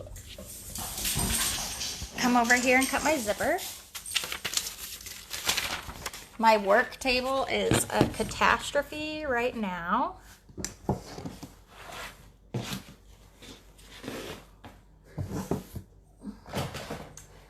So I don't think I have any cool purple zippers to go with this. So I'm gonna use some black. I've got number 3 zippers here from My Handmade Space. It's a zipper by the yard.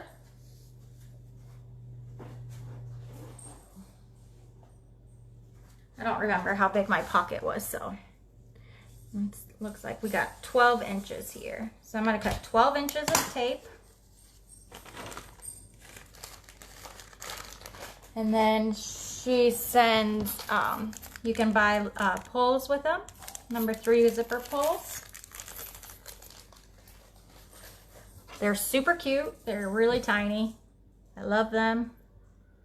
But you get more to grab onto than with those YKK ones. So I open the end of my zipper. I've got the zipper teeth looking at me. I'm going to take the rounded side of my pull and stick it one opening side. And then, so it's open like this now. And then I'm going to open this a little more and insert the end and then pull it on. They are very nice. So this is it on. I don't need the zipper thingamajig or anything like that. Oh, thanks. I'm wearing a beachcomber romper from Hala. Let's see, can you see it more this way? It's shorts. Got a little cute opening in the back. I appliqued a little mouse head on there, and it matches like the side color blocking I did. This is also Twisted Needle Fabrics. It's their cotton lycra. These are number 3 zippers from My Handmade Space.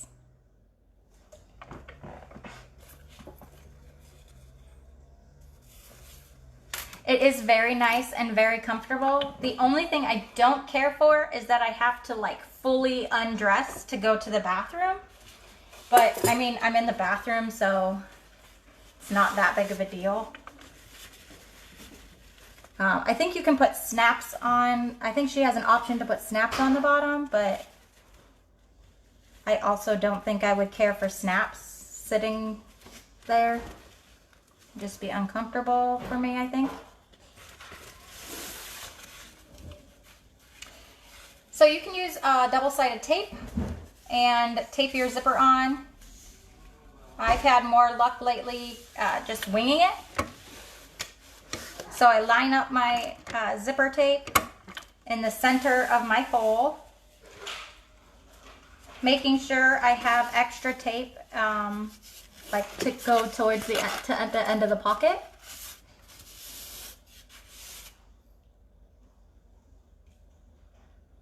Yes. Yes, it would not be. I actually got to go pretty good myself right now. So I'm hoping it won't be too bad once I finally get over there. So I just make sure that my zipper tape looks even all the way through my pocket opening. And then I just hold it in and pull it taut. I switch to a number 5 stitch length, and I use 1/8 of an inch seam allowance.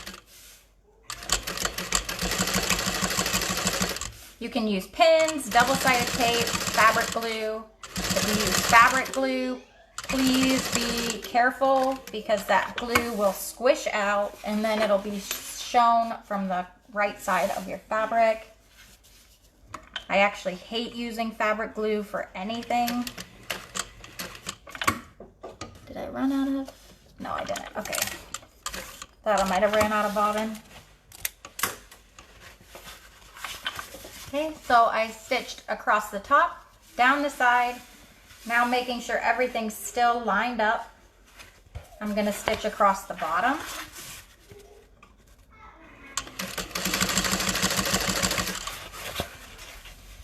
I've been doing zipper pockets for like 3 years now, so I definitely recommend trying some double-sided tape for your pockets. It actually works very, very well. That 1/4 inch double-sided tape is perfect for it. You can just put the tape on the like raw end of your zipper tape and then match it up like that and hide that tape. But make sure you get the tape all the way hidden, or else you'll be able to see it through the front. And that's what I've ran in more often than not. The last few times I used it was I was getting a lot of tape to be seen. And if you're using the double-sided stuff from Tandy, it's permanent. It does not just like wash off or anything. So it is kind of a pain to get off. Okay, so here's my zipper in.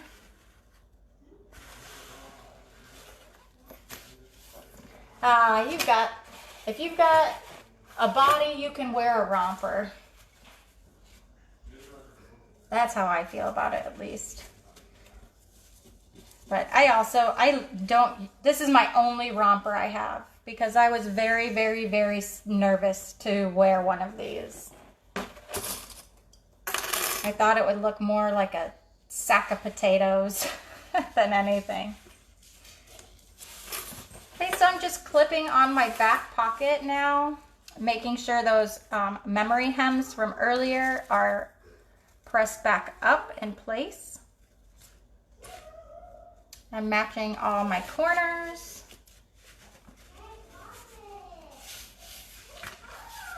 Looks like my fabric doesn't match up just right, so I'll just move my clips again so it's matched up. Let me see if I can show y'all.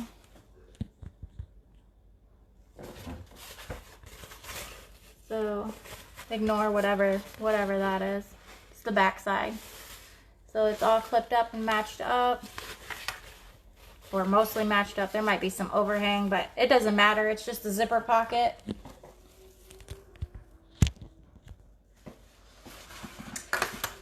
Okay, so I'm gonna have the right side of my fabric up, and I'm gonna pull it all over to the side. I'll use a 1/4 inch seam allowance or 3/8 of an inch seam allowance, whatever I'm feeling. I've got a 1/4 inch, I think, now. And I'm gonna sew straight up the sides here. Definitely back stitch at the beginning of this.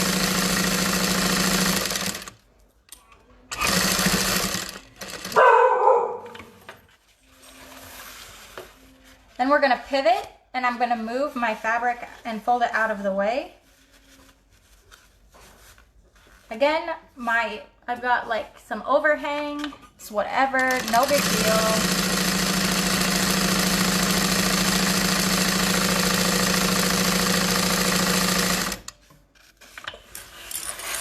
We're gonna pivot and move the fabric again out of the way. You do not want to sew your exterior, well, your lining to your pocket.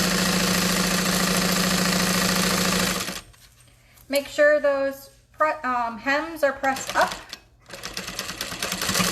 and back stitch.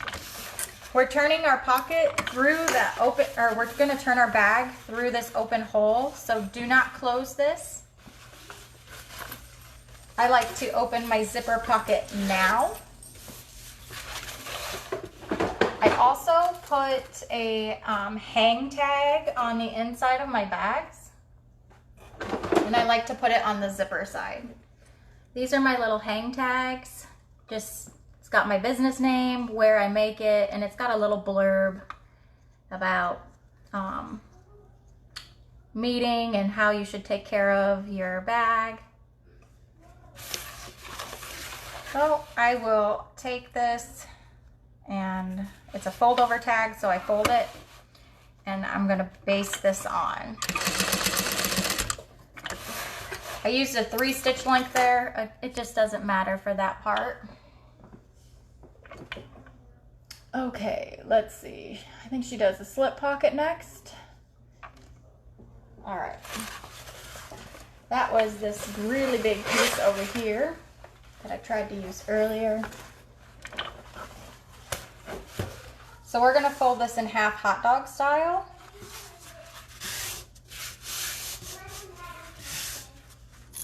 I'm gonna clip it just for extra security. On the top, we're gonna make a mark so we know where to stop sewing and to start sewing. It's 2 marks actually. So 2 little white marks there. I'm going to start sewing at the bottom corner. Hey Adam, can you grab my phone charger please? Apparently this is killing my battery.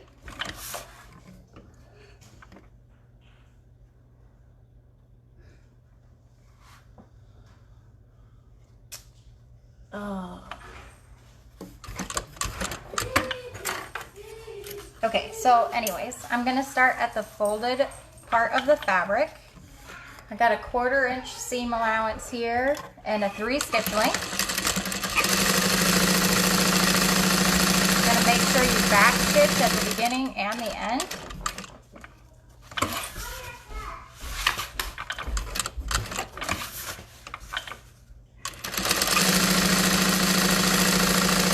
Here's our first mark, so we're gonna back stitch there.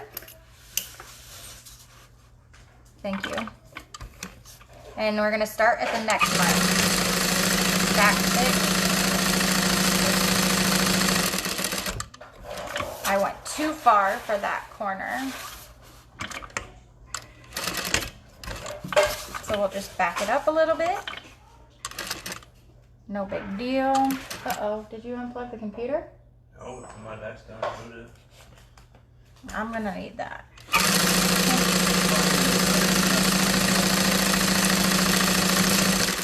And back stitch at the end here.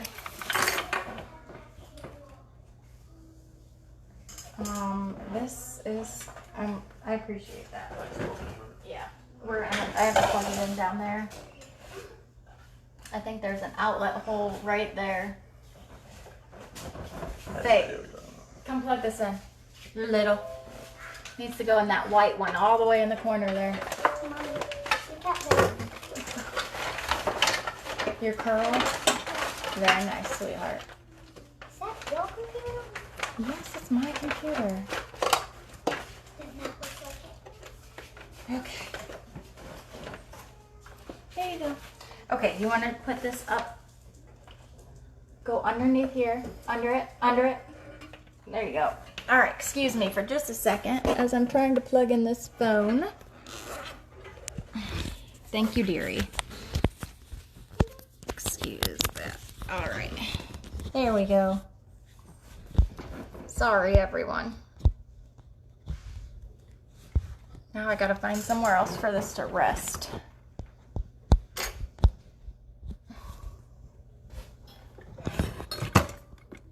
Okay, I'm gonna make a really loud noise, I think.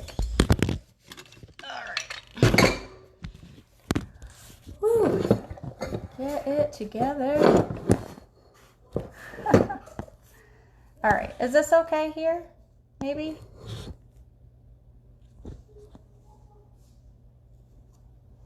I think that might be okay. Can we see okay still?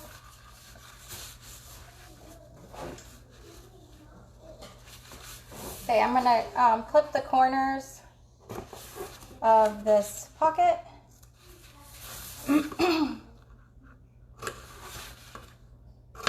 I do clip all 4 corners.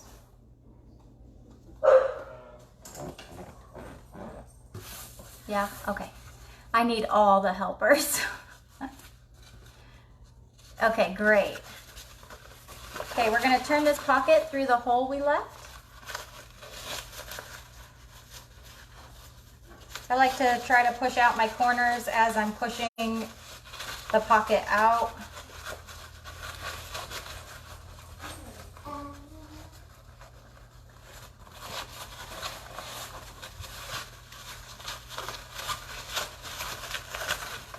So if you're using the waterproof canvas with the PVC backing for this, I would recommend leaving an extra inch of space for your turning hole, maybe like 4 inches instead of the 3. I don't think that would turn very easily.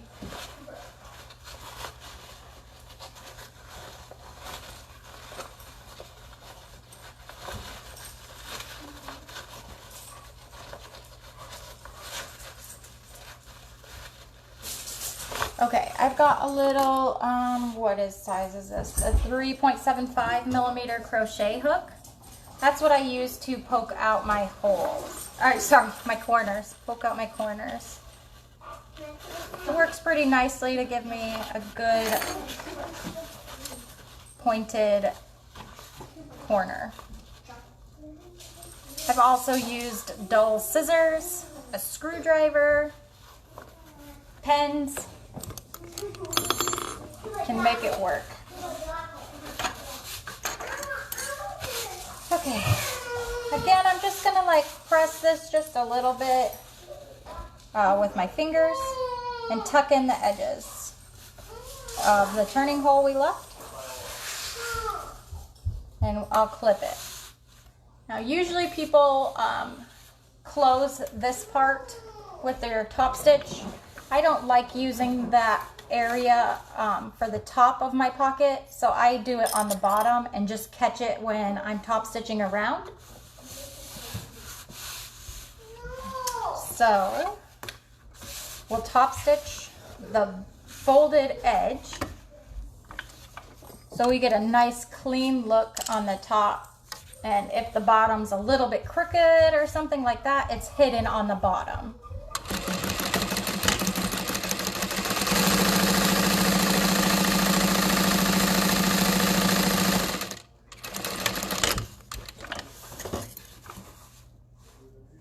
Actually, I'm not even sure if she has you top stitch yet, but I did, so.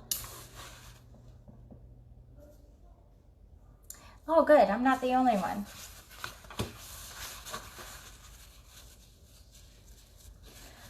I used to crochet before I sewed, so I had a ton of yarn. I had so many crochet hooks, but after I sewed for a couple years, I got rid of all my crochet stuff. I only have that left. Like that one, I have 2 hooks. I don't think I have any yarn at all. Not really sure how I ended up with the 2 hooks, but I did. Okay, so I made a mark down the center. I just folded it. Let's see. So then she has you make marks an inch over from the center on each side.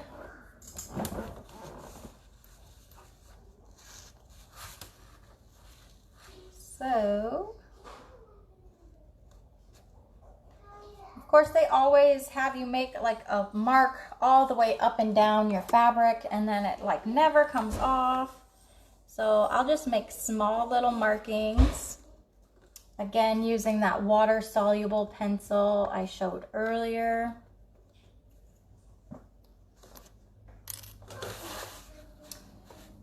So then I'll use that line I made, those markings, and I'll just mark over 2 inches from there. That would be an inch from my center on each side.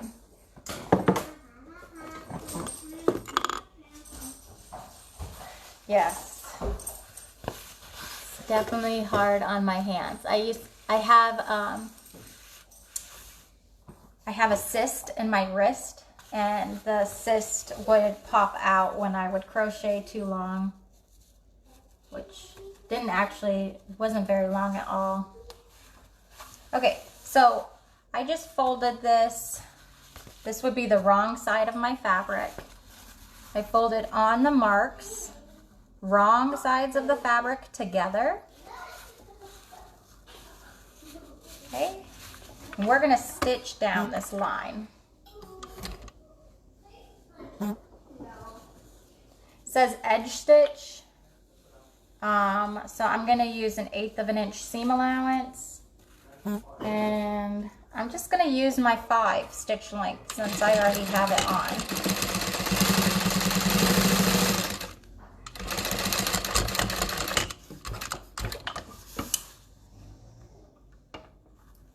So even if I work too much sewing wise, my cyst pops back out. So I try not to make sure I'm not doing too much. So then we're gonna go to the other 2 markings we made. And again, wrong sides folding into each other. And finding those marks, which are here.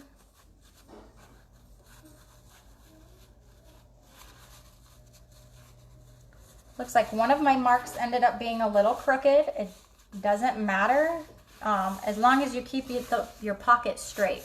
It's lined up on the top and the bottom. That's how you want that to be. So we're gonna edge stitch again. Sometimes my fabric doesn't like to feed through well.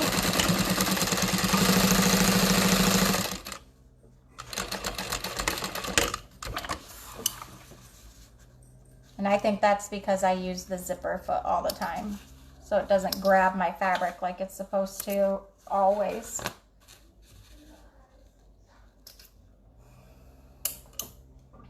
Okay, we did that. We're going to, I believe, pin the slip pocket onto the remaining lining bottom. All right, so now we're going to stitch down the center line when we put it on the lining bottom. The center line that I did not make, so I'm just going to eyeball it. Guess I should have put the center line there, but I can never get the marks off when I do that. So, whatever. Okay, 2.5 inches down is where we're gonna put that pocket. So there's 2.5.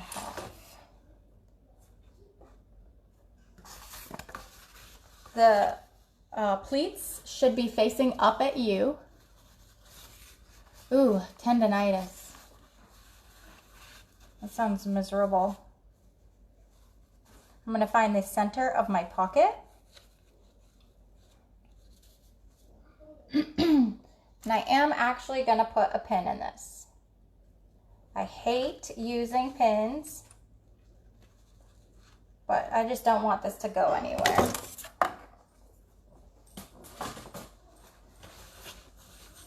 And you want it to be kept straight as well. So I am going to sew with a 4 stitch length for this. She's got you making a V.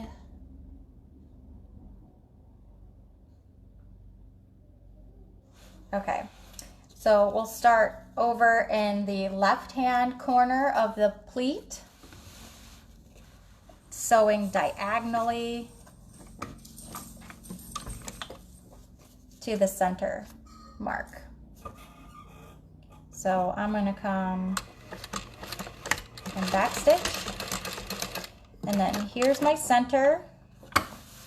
So what I'm going to do here is pivot it all the way around. Can't really see the stitching. I need something to hold this in the front. Maybe this way. Sorry for my dog. Someone's turning around. Come here. Hey. Come here. Okay. So, what I'm going to do now, I've got my foot facing the opposite corner that we started in. I'm going to hold that pleat down. What I'm going to do is I'm going to back stitch to that corner. Okay, so now we've got our little V shape. I'm going to go forward right over the stitching I made.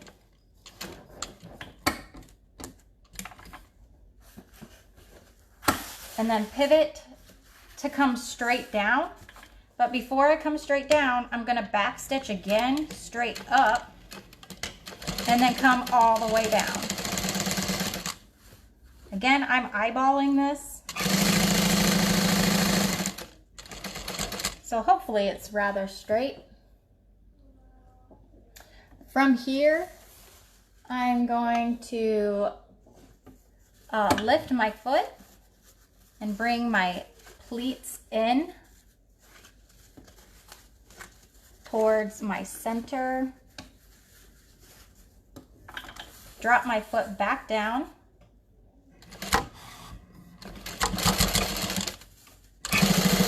And finish stitching around.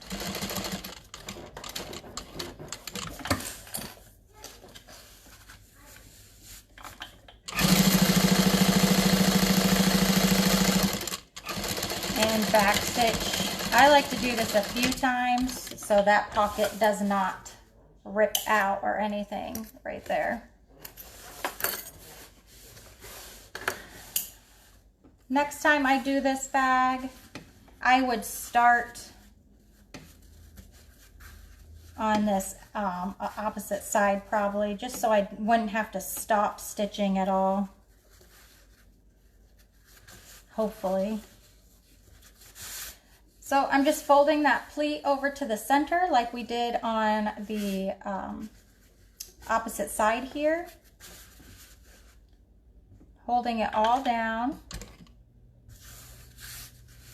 Okay, we're gonna start and backstitch a few times just to secure that corner.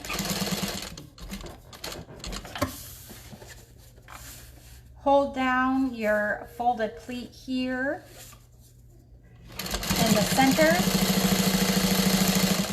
And then I could just stop at the end of this pocket, but what I'm gonna do is come all the way over at the end of this pleat rather. I'm going to come all the way over both pleats and then back stitch all the way over both pleats.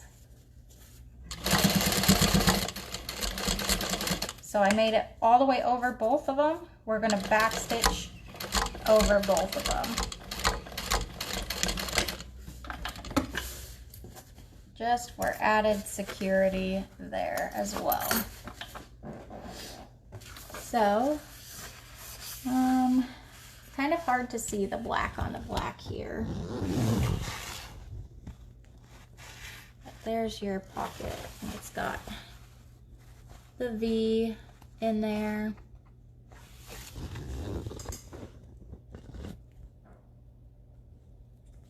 Okay, how is that? This way. There we go. Okay. Just going to trim up those threads that we have up here at the top. I thought there was more than one, but I guess not. Okay, so your pocket is done here. And also we did close up the bottom when we sewed across. I do have a zipper here for the next part.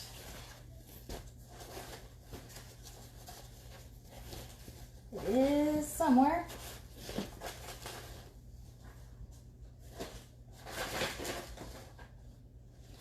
Here's the panels.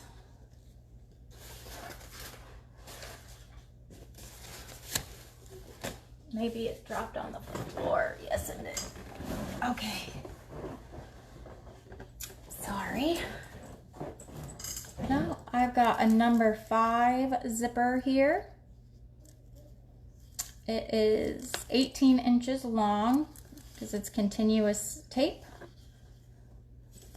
This is from Wizardry, Stitchery, and Crafts. It is sold out, so don't go looking for it yet.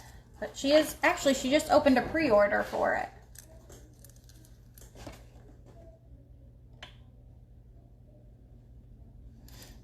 All right, so she has I forgot this is so different. She has you fold it here and then back on itself.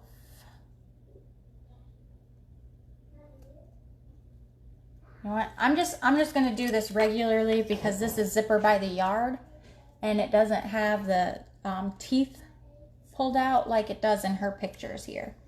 So the tape is facing you, the teeth are facing you. All I'm gonna do is pull that back at a 90-degree angle so the teeth run off. Okay, and then we're gonna baste that. I'm all for not basting things, but this is definitely one thing that you need to baste.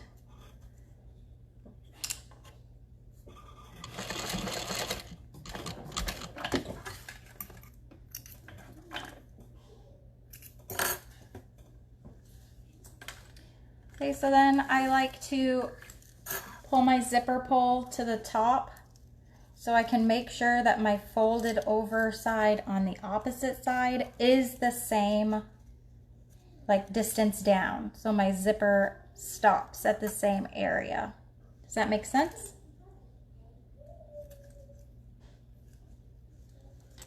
So I'm gonna baste on this side so it matches up. So the stop is at the same height, I guess.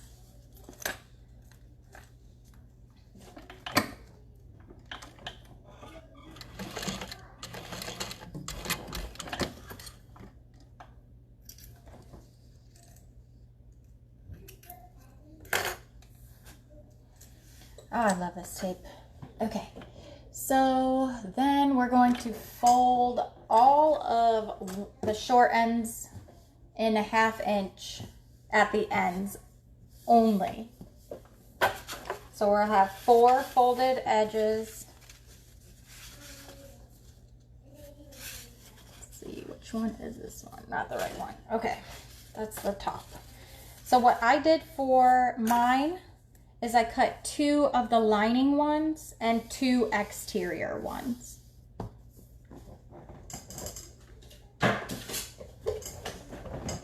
Okay, so all the ends, I have,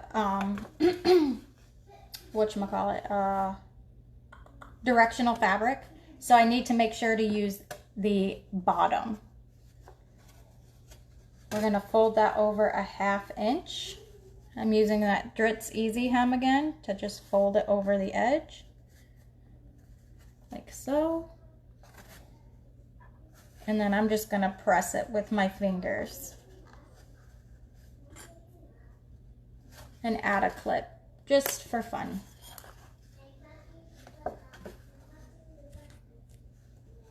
Okay, we're gonna repeat that for all 4 ends of our fabric. So 1 end for each panel piece.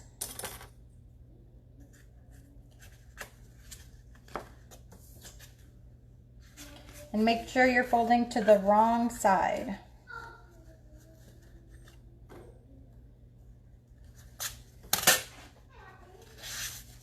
Okie dokie. Let's grab a main panel piece, which will be an exterior piece for me. We want the folded edge at the bottom, so on the right hand side. We want our zipper tape with the pull. Okay, I'm not following her directions apparently. So with the pull facing down and 3/8 of an inch over from the left hand side is where you want your zipper to start.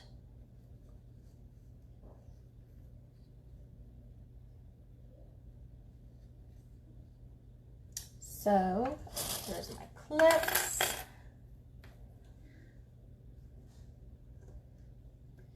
Clip that there.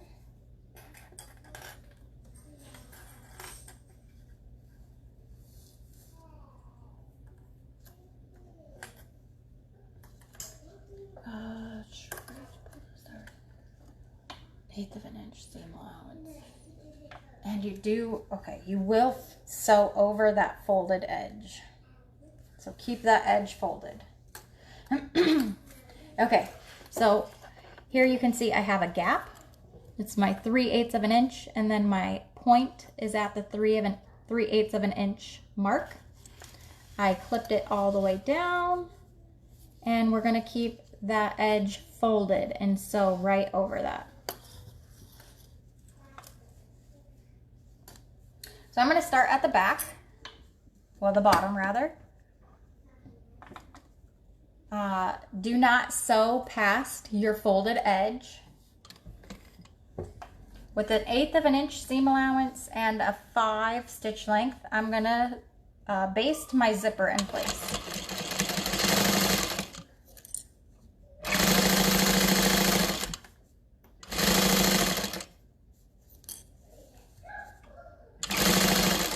Looks like I did not baste down, clip well. So I had a little bubble, but it's fine. It's not, I'm just gonna let the bubble go. Like it's all the way up here. So I'm probably at a 1/2 inch away now with my point of my zipper, which is no big deal.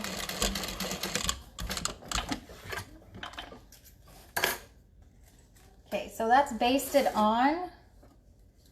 Let's go ahead and grab the lining one and lay it right sides together on top of our exterior zipper panel. And I'm gonna clip it all the way down again. Sorry, my voice is cutting out. And then I like to check now that my folded up edges are gonna match up. Looks like my black one might be a little bit short, so I'll just unclip it, move it to where it's the same length as the exterior side fold so they match up, and clip that. Then I'll go to the exterior side so I can see my stitching. I'm going to use a 3/8 of an inch seam allowance. Again, do not sew past your folded edge. I've got a 3 stitch length.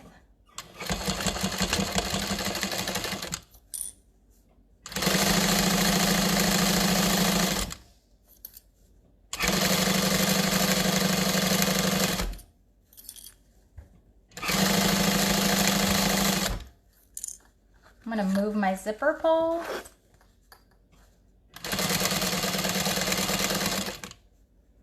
And we're going to keep sewing all the way to the 3/8 of an inch mark.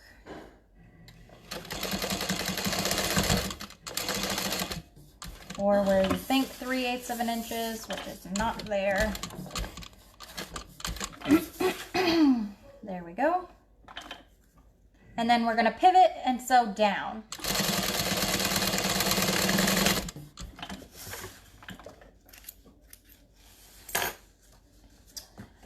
So we'll trim that corner.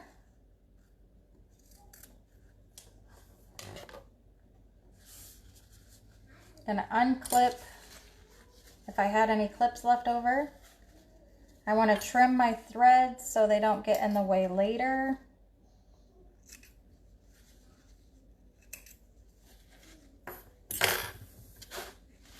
Then we're going to turn this out.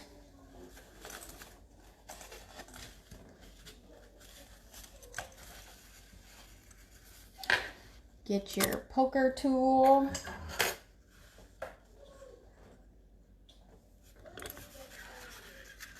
And poke out your corner.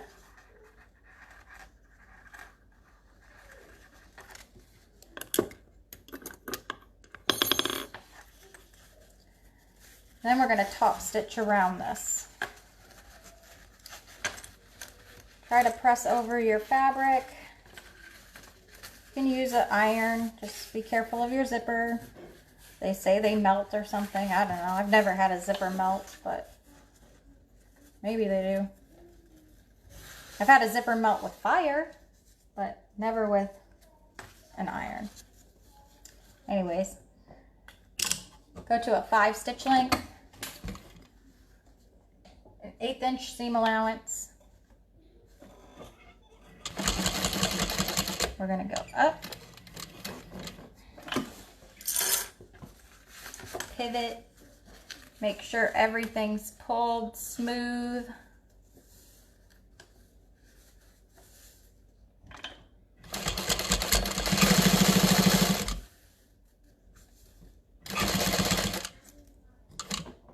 You're going to move your zipper pull, make sure your needle is down.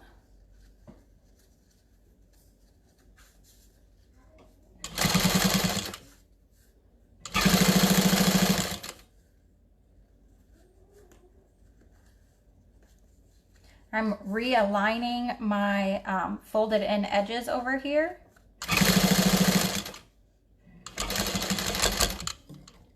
Might have went a little too far. There we go. Then down. Now you can baste across here if you want. I find it's not really necessary because everything already holds together pretty well because you stitched the sides. But up to you. So now we're going to repeat for the other side. Make sure your panels are going in the same direction if you have directional fabric. Instead of making any kind of marks on the opposite panel side, what I do is I line up the folded edges of my exterior fabric. If those line up, everything else will line up after that, or we can adjust it so it does. But for me, the most important part is getting those ends matched up. So my zipper is facing my exterior fabric panel. And this is all lined up.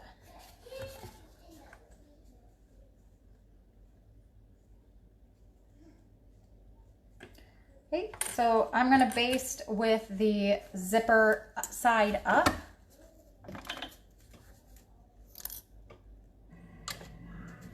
Again, don't sew past your fold.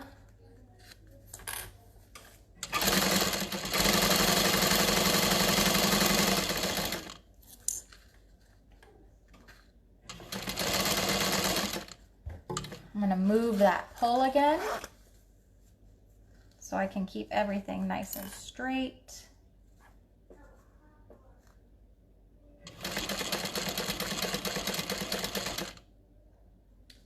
Okay, and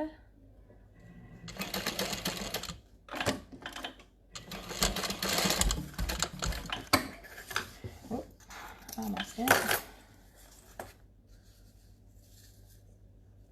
Saw you add your label and that reminded me. Oh, haha, I'm glad you got some ordered.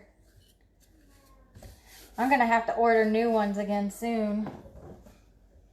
Got to put a new state and city on there. Okay, exterior sides together, right sides together.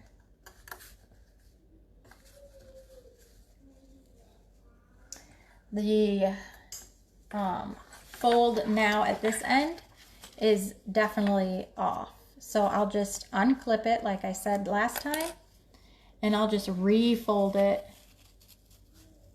to where it matches up. Ooh, awesome. I love having labels. It's so fun.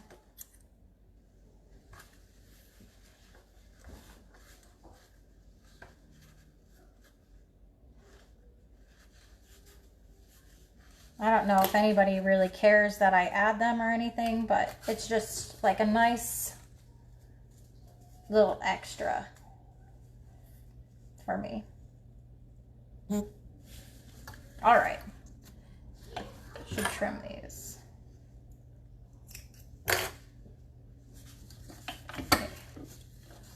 One more time, 3/8 of an inch seam allowance. Do not sew past your folded edge. You will be able to see that stitching if you do. I should turn back down to a 3 stitch length. I should have sewed from the other side so I could see my stitch line, but I did not, so I'm gonna have to wing it.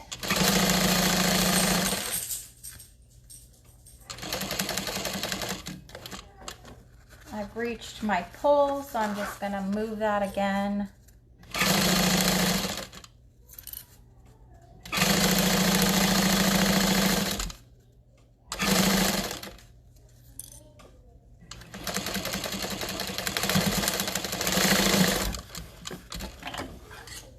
Oops, I forgot to sew down the other edge. That's okay. So then all we have to do is move your exterior panel out of the way. You don't want to catch that. And then 3/8 of an inch from the edge.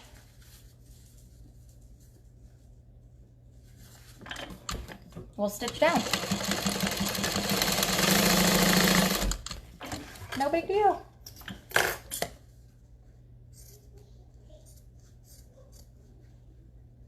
We'll trim that corner just like last time. And I like to push that corner out first. Where did you get your labels from?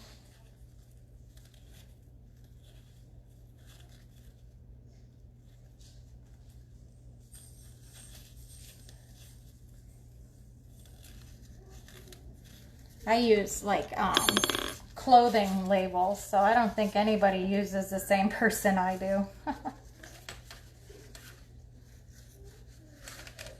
Okay, just kind of try to press this all down.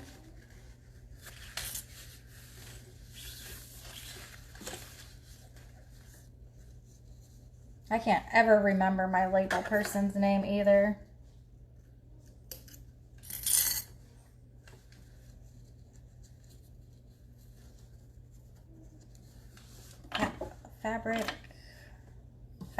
Graphic Fabrics, I think. Yeah, I think that's it actually. Graphic Fabrics. Okay, I turned back up to a 5 stitch length. Got really close to my zipper for here for some reason. Alright. So. Oh, bobbin.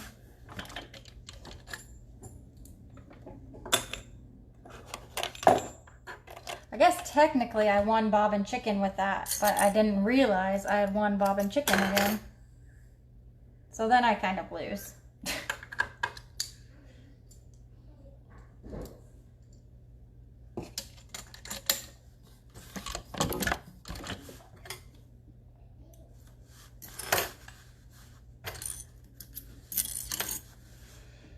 Okay, that'll get sewn in, so I'm just going to start back over at the bottom.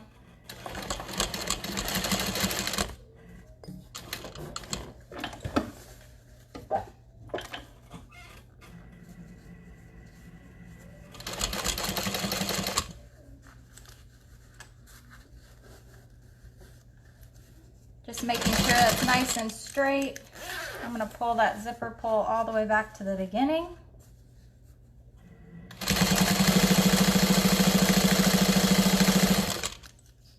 Move that out of the way again. Got a stray thread.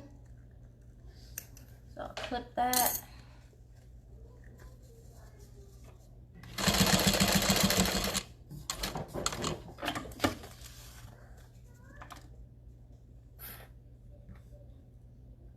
The black lining is waterproof canvas, yes. It is PU backed instead of PVC backed. So it's a lot thinner than normal waterproof canvas. but it's still waterproof canvas. It's really weird. Wonder Label. Okay, I think I've heard of them. Oh. I'll have to check those out.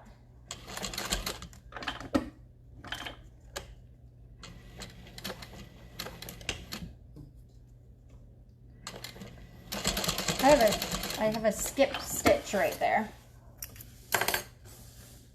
A skipped stitch? Yeah, I think that's right. All right, so I'm gonna go back in and just kind of stitch where it's supposed to be again.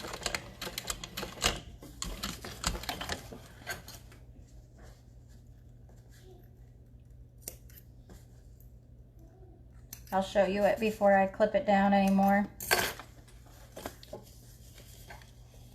Oh, it's okay.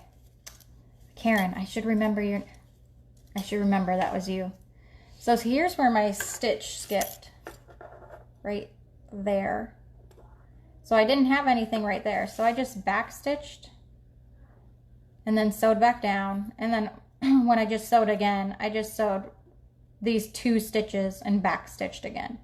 So now I'm gonna clip this thread that we have right there.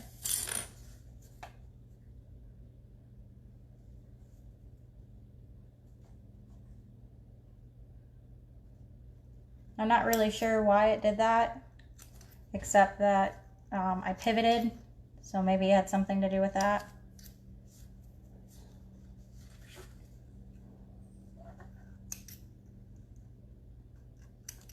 So I'll need to go in and clean up my thread by burning the edges, but now you'd probably never be able to tell that that was there. I've got stray thread I need to take care of, but anyway, so this panel is all complete. We'll put the zipper end on now. I am not using a fancy end, I'm using a fabric end. I need to press that.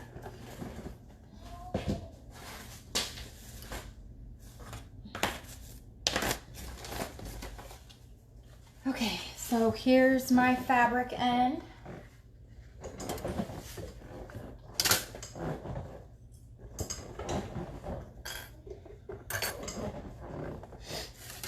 So we're going to take the short ends and fold it over a 1/2 inch. Again, I'm just going to finger press with my easy hem.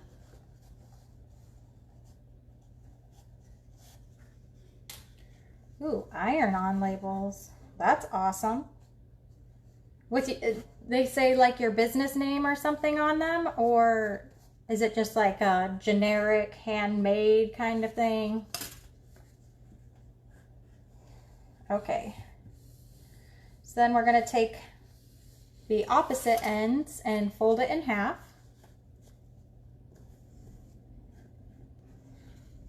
Then we're going to open it back up and fold those raw edges to the center.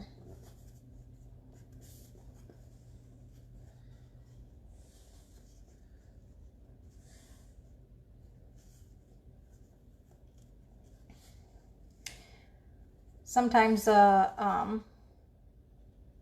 fabric ends like to stick out. You don't want them to stick out, so just try to bury them in there.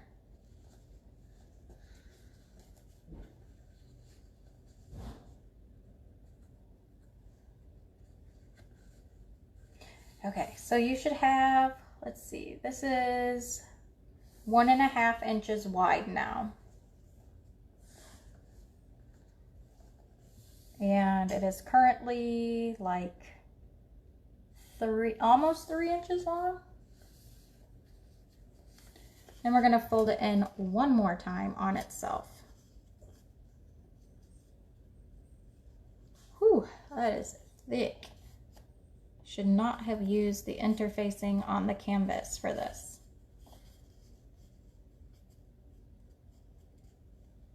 Ooh, they say stitch dragonfly. That's cute. So the problem with heat transfer vinyl for me is that I use the waterproof canvas for my lining on everything. So that would end up melting.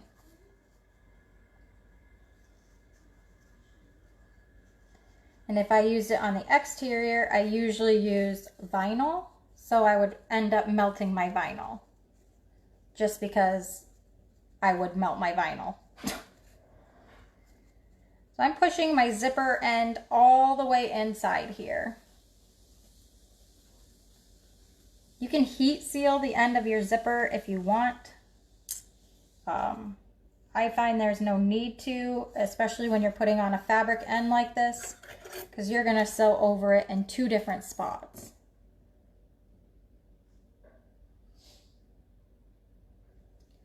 Yes, these are really thick. I usually use like a vinyl, so it's just, I just take a strip and fold it over in half, and that's it. So there's raw edges all the way around, but the vinyl won't like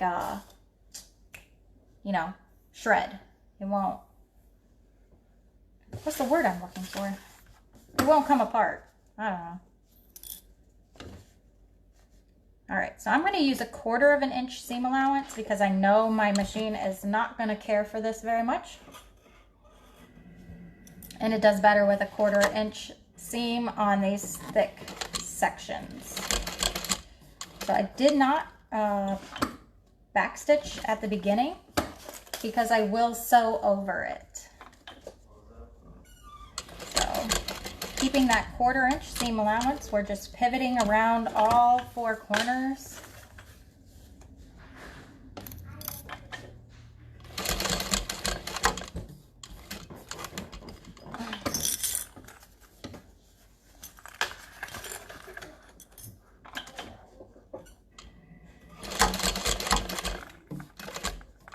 Okay, I'm in the hole that I originally unraveled. There we go. Thank you. Waterproof canvas is the bomb. It is thick. It's harder to use, but you don't have to interface it. And it gives a great stability to your bag with the PVC backing. And then I like that it's waterproof. I had a customer message me after I first got the waterproof canvas, and she said she had never been more thankful to have a waterproof lining for her bag because her kid got sick inside her bag. They were in the car, so she was able to clean it easily. Okay, there's our zipper tab.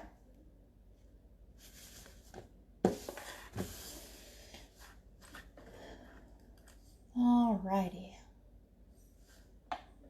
So let's fold our panel in half and mark the center on the top and the bottom. That half does not match up. How did that happen?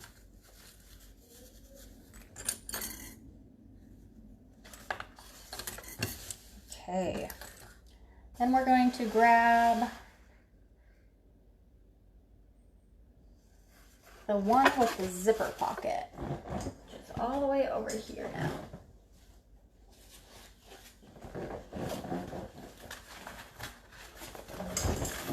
If you do not have a mark on your center of your lining bottom, find the center and make a mark again. I can still see mine from when I hand pressed it earlier. We're putting this right sides up on this lining bottom. Right sides up. This is recessed zippers seem a little trickier because you have to put them right sides up or they're going to be upside down. Still not fun to clean up. No, definitely not. But a lot easier to clean up with the waterproof canvas. So she sold me on it. I was like, all right, I'm using waterproof canvas from now on.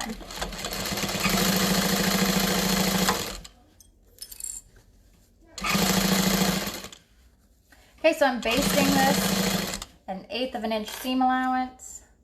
My pull is closed. My zipper pull is closed to the left side of the bag. We're gonna grab the lining top.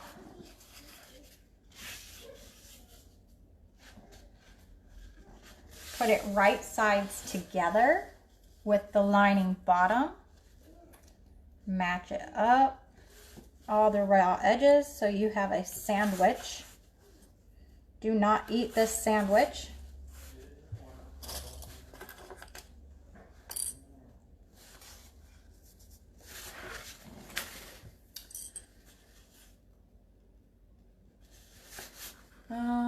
Let's see.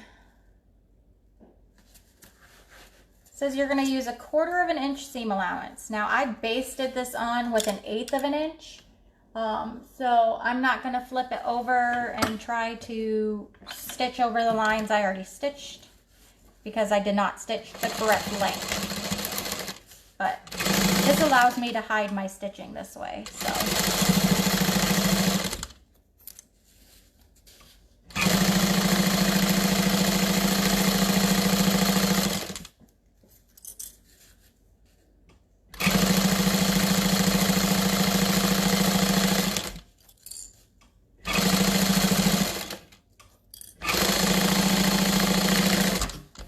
All right.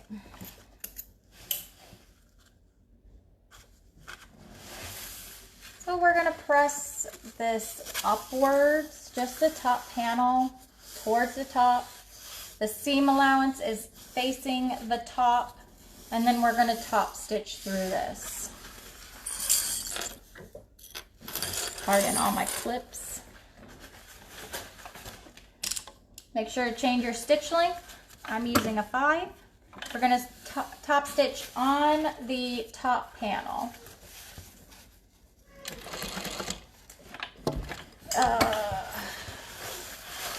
My thread popped out. This is why you're supposed to put your needle in first and hold those thread tails to the back.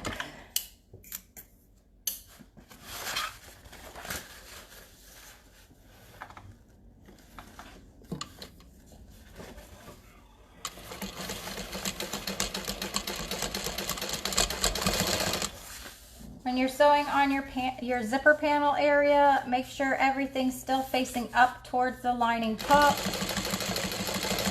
and your zipper panels face down, pressed well towards the bottom. Pardon this look here. Oh, I'm stuck. There we go.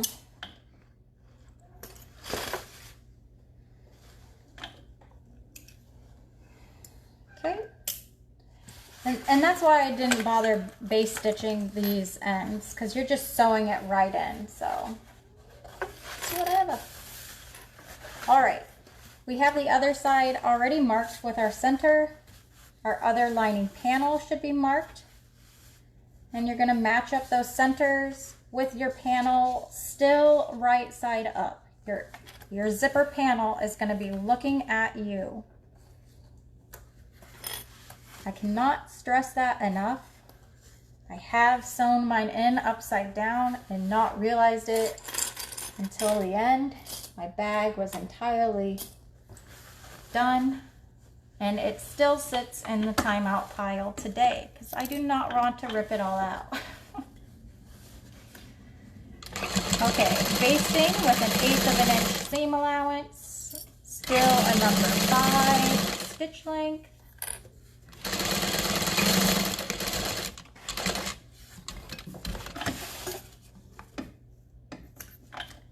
And then let's grab that last lining top panel, right sides together, matching those raw edges.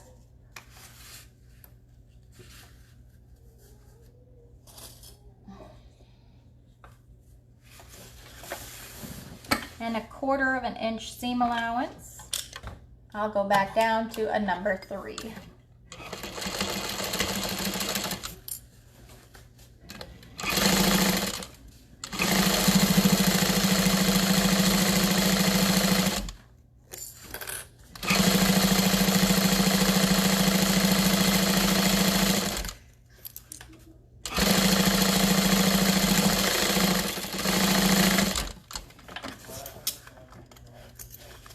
Okay. Press the lining top towards the top. Make sure that seam allowance is pressed up towards the top and top stitch.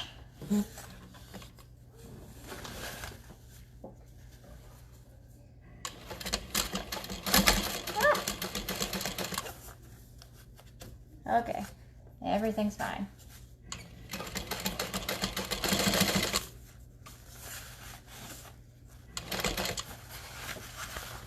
I'm probably gonna get the camera view covered up here. Sorry about that.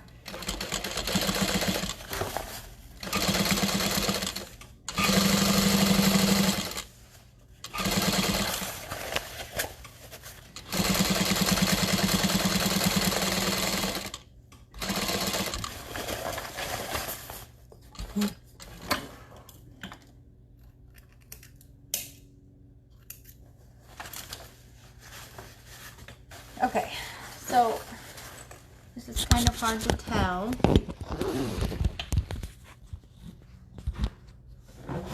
But this is the wrong side of your slip pocket. If you flip it over, that's the wrong side of your zipper pocket. And then this is what you have on the inside.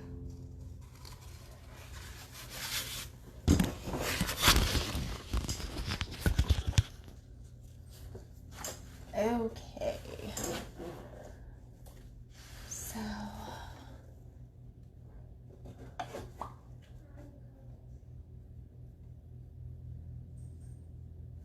since I have the lining panels here, I'm just going to do the lining first.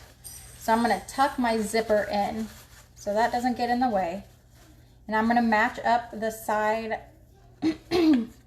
panels, the side lining panels. I'm going to make sure that my lining top seams match.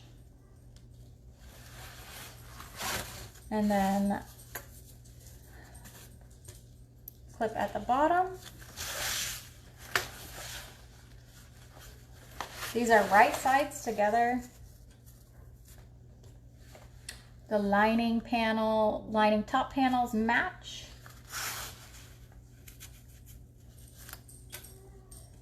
Everything else I can fudge afterwards if my lining panel's too long or something on one side is fine. Just make sure that top panel matches. Okay, so I'm going to start at the bottom.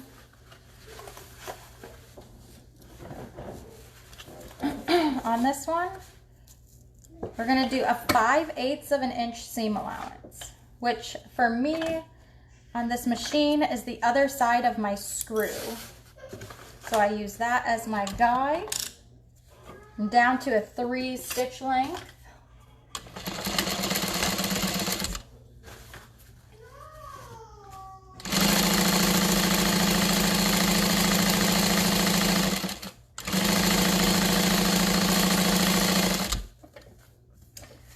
Now, I am at the zipper panel seams.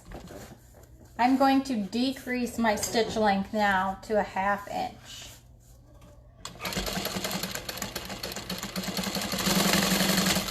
And back stitch. If you started at the bottom, you want to end with a 1/2 inch stitch length. Seam allowance.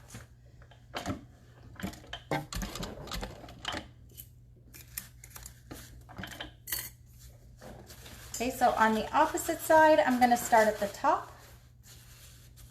So we'll start with a 1/2 inch seam allowance. Back stitch. Get to that lining panel top. excuse me, and increase to the 5/8.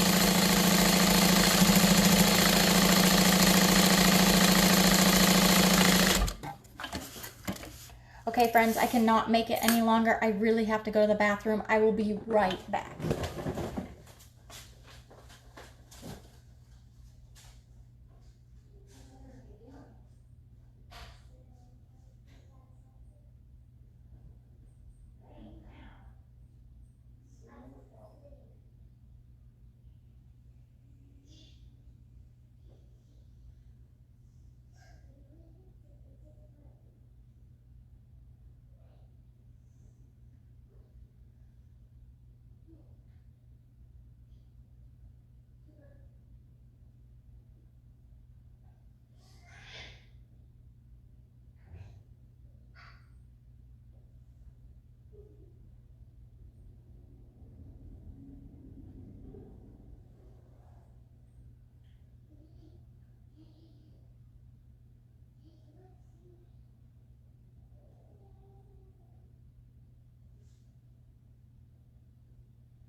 Okay, I am so sorry. So sorry. Was not gonna make it. Okay, we're gonna need our bottom.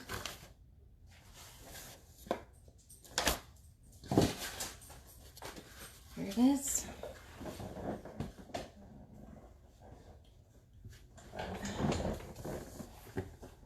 Draw a rectangle 5/8 inch. Oh, okay, I see. So she just wants you to start and stop at 5/8. Okay, so let's trim this.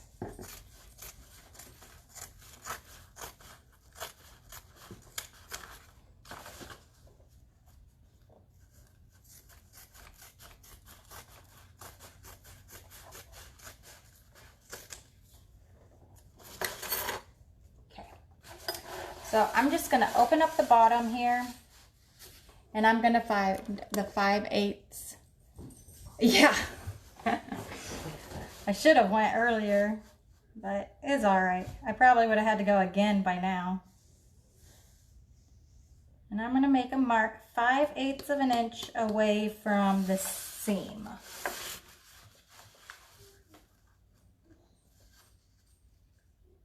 Let's see.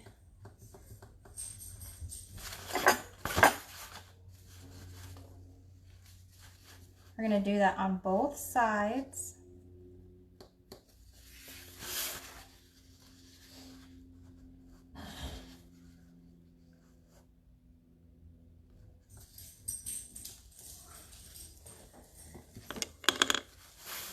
Okay, so if we open up the bottom, you can see my 5/8 of an inch marks. So we're going to put the bottom into the bag, right sides together.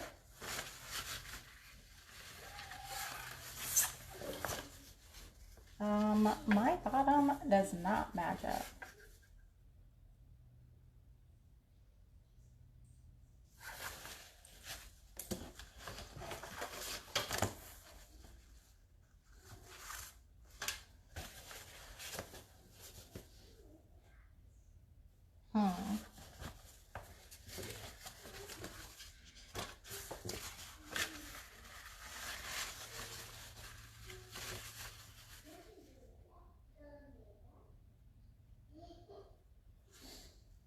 You know, you're supposed to put the markings 5/8 of an inch in on the bottom panel, not on the bottom of the bag.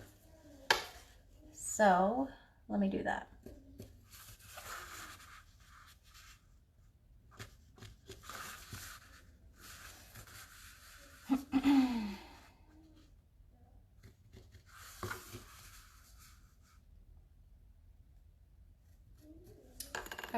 So, and then while I've got this folded, I'm gonna make a crease.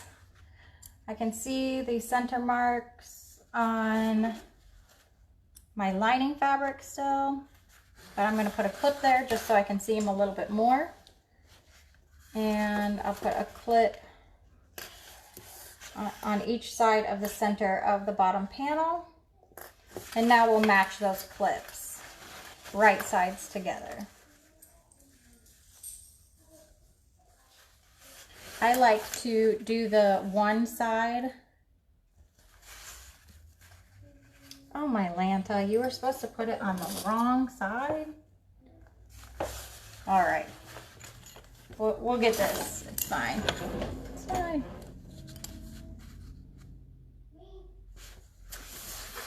I think this is not supposed to match, so you can box it.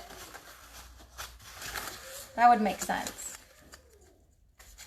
Okay, so I was supposed to put the markings on the wrong side of the bottom panel. So I can see where it is if I flip it up. And then we're going to use a 5/8 of an inch seam allowance and sew across, starting and stopping at the lines we made.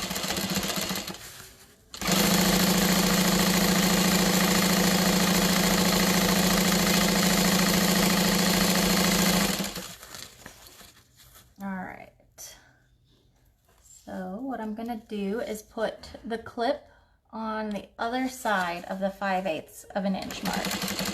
So I'll stop when I get to the beginning of the clip. There we go. Easy peasy. Okay, then we're gonna take it and go to the other side and match up those clips.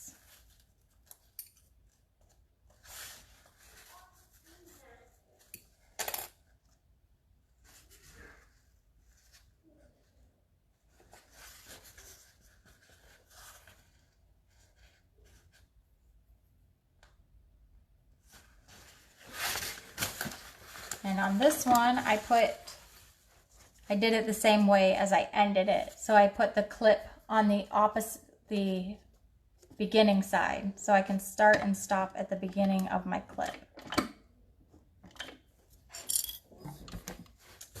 Pretty sure that made no sense, but we'll go with it.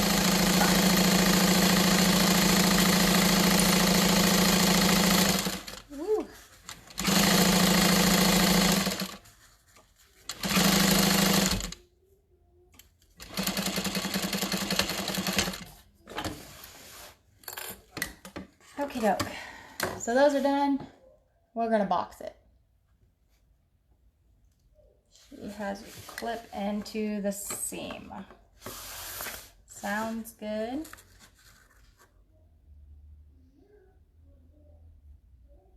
Directly above where they meet. Not really sure. I think that's at the beginning of the stitch line, is what she's saying. That's what I did, so. Okay.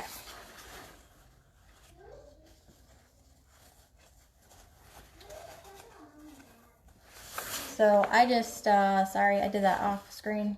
You can see the hole here. All I did was just pull it taut.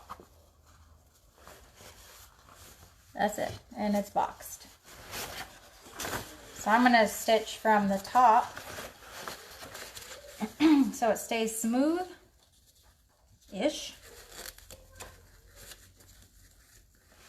And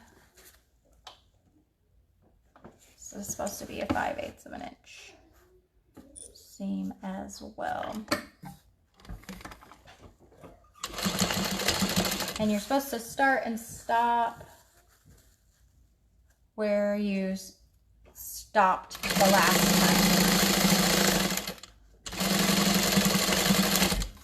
So one stitch line to the other. So you've got that now.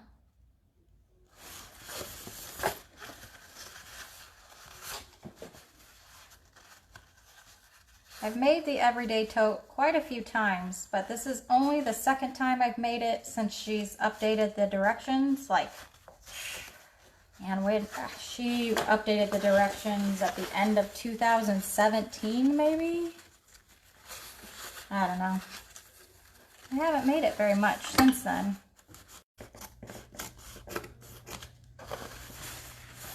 It says 1/4 of an inch on the lining. I get like 1/8 of an inch. Plus, I'm just a sloppy cutter, so.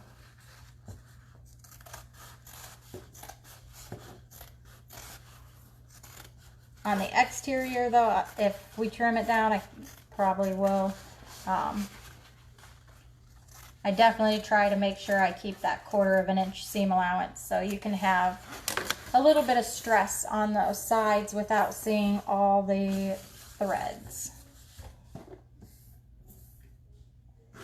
Okay, so your lining's complete. I'm just gonna open it up now.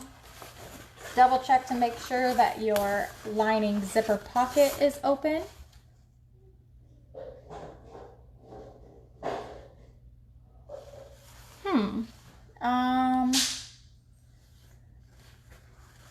I don't know, maybe somebody else. I'm the worst at printing things off of a phone. Mine never print correctly. I have to use the laptop.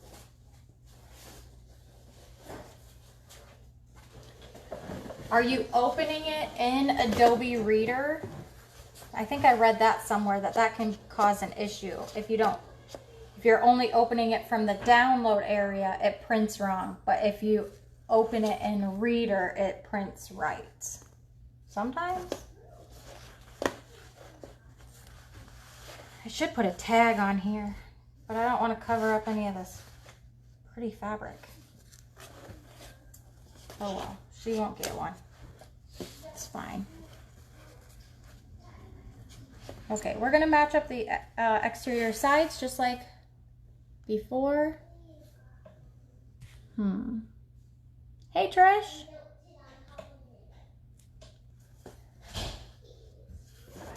Downloaded my files.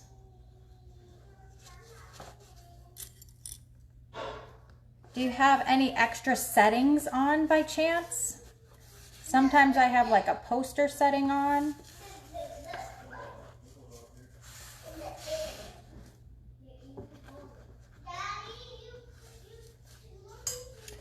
Okay, we're gonna use a 1/2 inch seam allowance to stitch this side.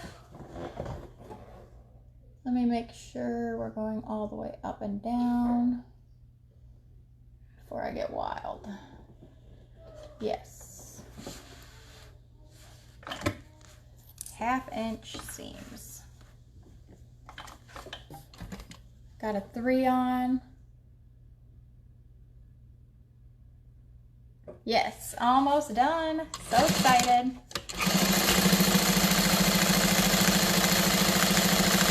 Definitely want to make sure you backstitch at the beginning and the end of this one.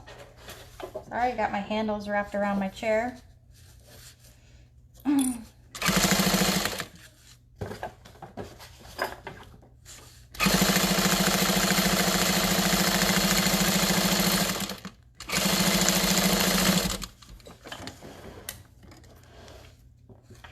I'm going to go ahead and trim this seam down to the 1/4 of an inch now.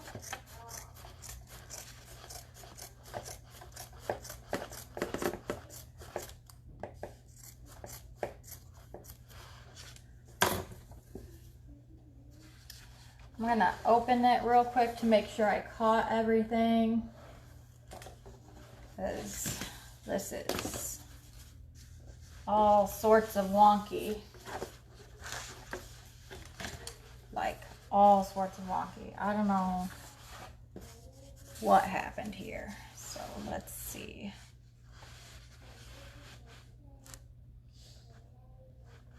Is 19 inches there after I did that? Dang. Okay, so I think this one side is too long. So we're gonna do a 1/2 inch seam starting from here.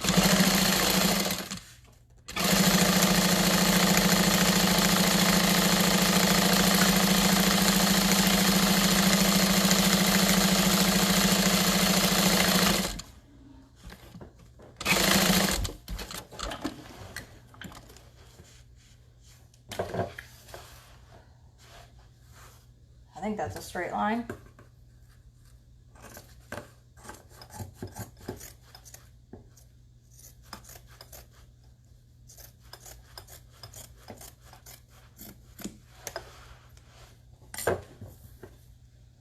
Okay, again, I'm going to open it up, make sure I caught everything. It looks good. My piping matches on both sides, which is good.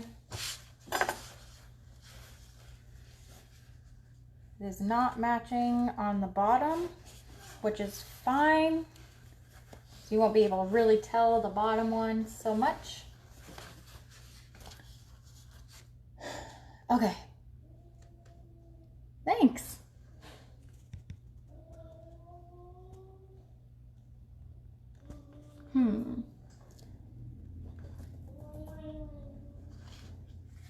I know that there's a way you can trace them off the computer, but it's a pain in the neck.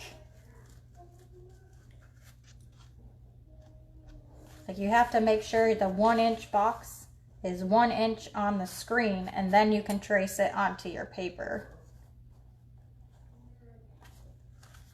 Okay, so I folded this in half and found the centers. This is my bottom panel. I will fold my exterior so the seams are lined up, and find the centers of the panel. On the wrong side of the panel, bottom panel, I'm going to mark my 1/2 inch marks. So I'm just doing 4 marks. Actually, yes, 4. I'm not doing a box all the way around.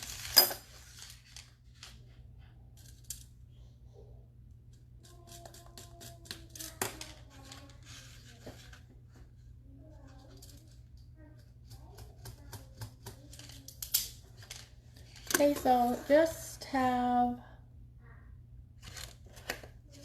it's right there, 1 and 2, and then there's ones on the other side too. So we'll open up the bottom again. Whoops, that's pinched. Don't have your fabric pinched.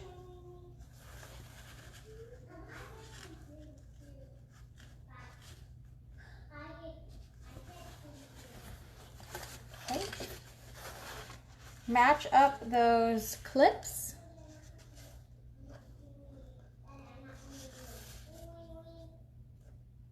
And then you're going to sew from one marking to the other. Got a 1/2 inch seam allowance.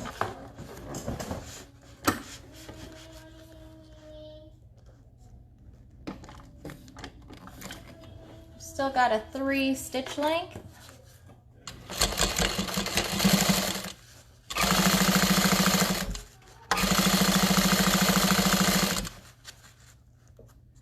This part is kind of thick. You could trim your foam down if you need to, or zigzag stitch across the foam. The industrial machine handles it fine, but if you're using like a domestic machine or something, or you just don't like the bulk. Okay, we're gonna match up the other side of the bottom. Again, sewing from one mark to the other.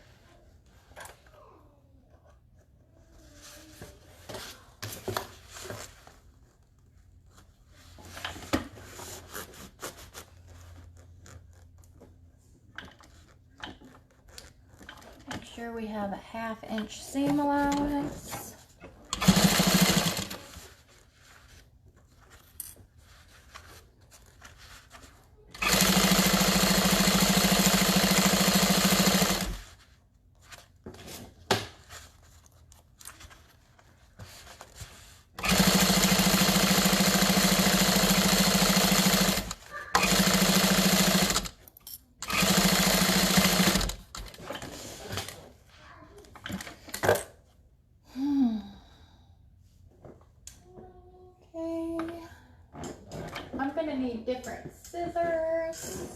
Here we go.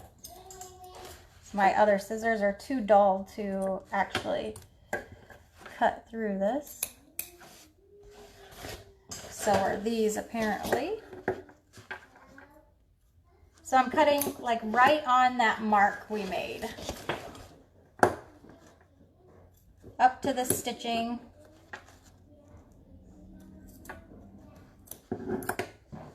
Through all the layers.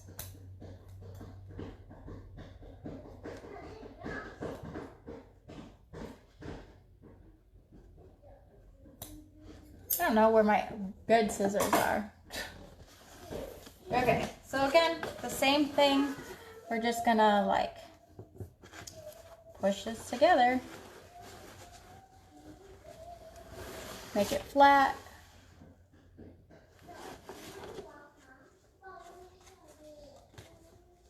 This one I'm gonna clip since it's got the foam and stuff on it. I don't want this moving around a whole bunch.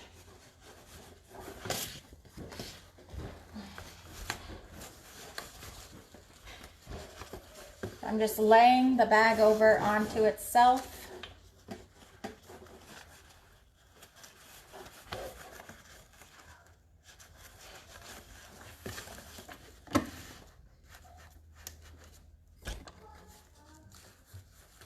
Getting to that 1/2 inch seam allowance.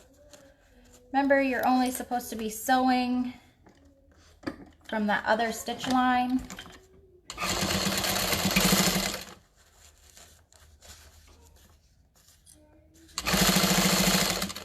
To the next stitch line.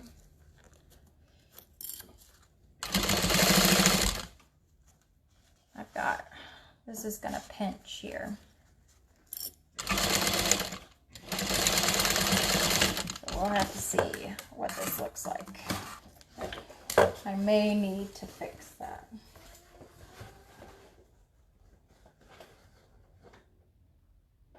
Actually, that's going to be all right.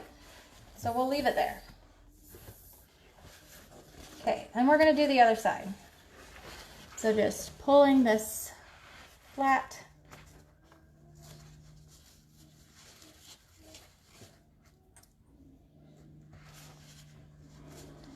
And a couple clips for good measure.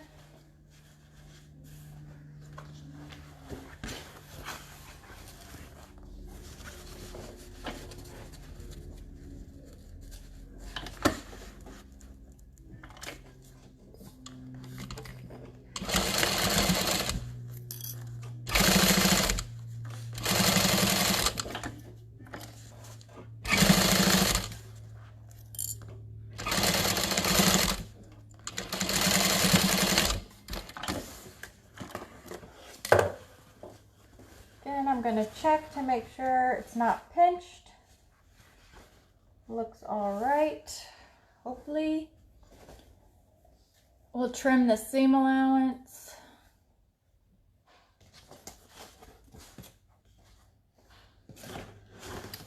I may just leave the long sides and only trim down the short sides.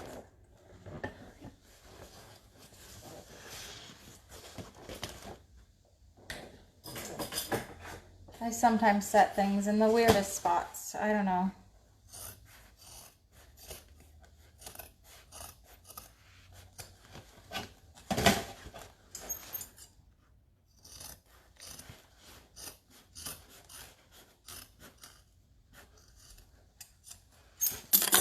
Whoa. Okay. I'm going to turn this right side out.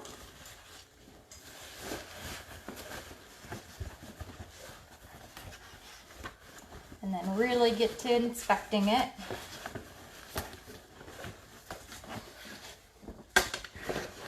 Because after this, there's no takebacks.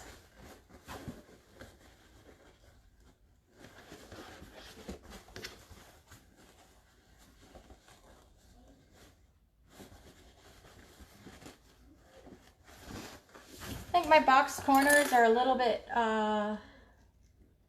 boxier than usual, but it looks good.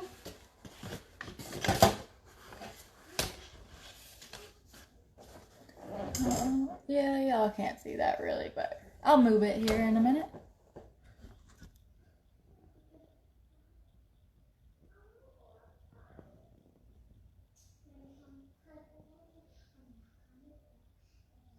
Oh, yay.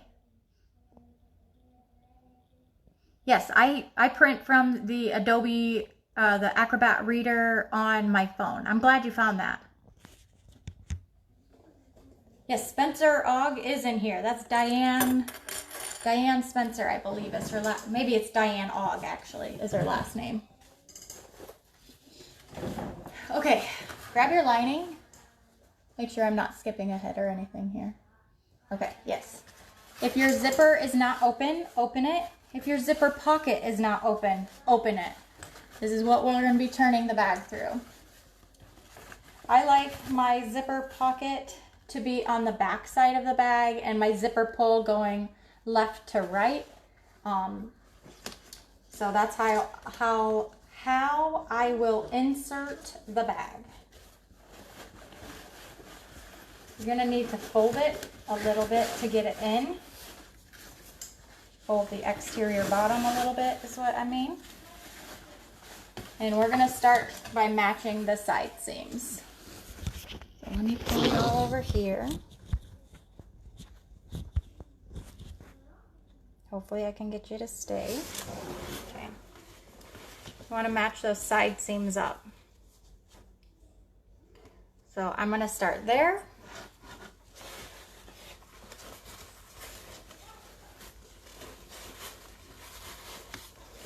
And the other side seam. After that, it's a free-for-all. You're gonna tuck your handles down. You kind of have to like force your handles in there. They won't want to go in there willingly.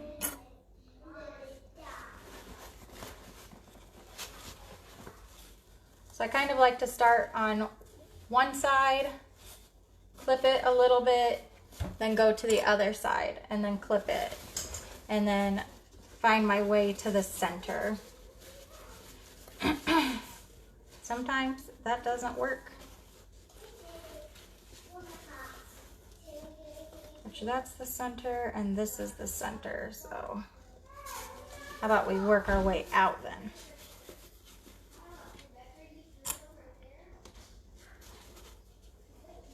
Like I said, this is all sorts of cut askew, so I'm just gonna have to make it work.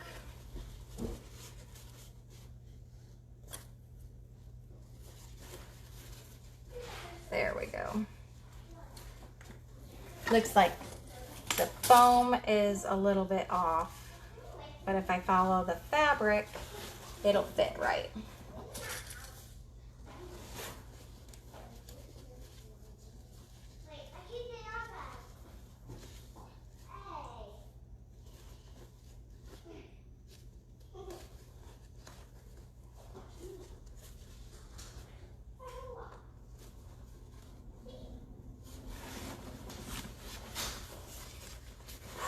Okay.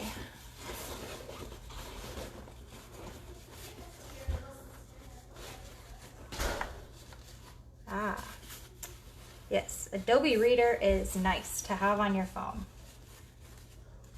Okay, I'm gonna match the centers and work my way out. I did not mark the centers, but I can see the centers from previously.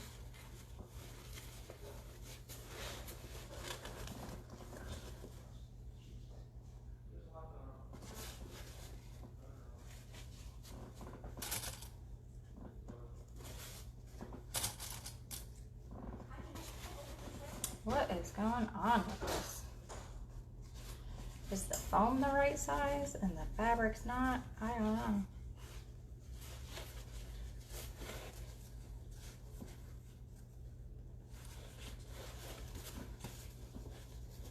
All right, we're going for it. I'm gonna start on this side because it was lined up easier. So yes, we have a 1/2 inch seam allowance across the top, which gives me a lot of wiggle room, which I need. Yay. Okay.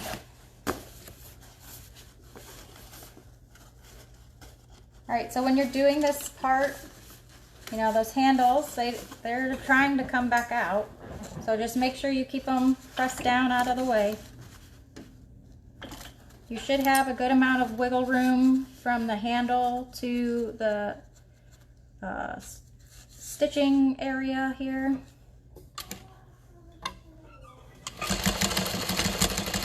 So I've got my 3 stitch length set. I've got a 1/2 inch seam allowance going.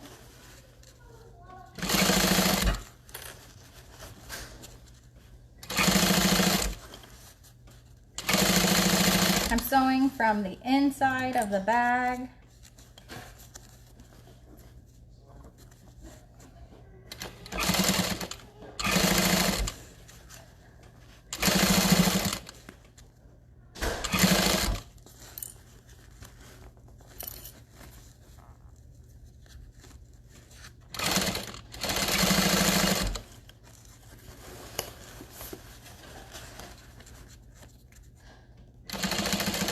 My foam is way overhung, so I'm lifting that foam up on this side so I can see where my 1/2 inch seam allowance is supposed to be.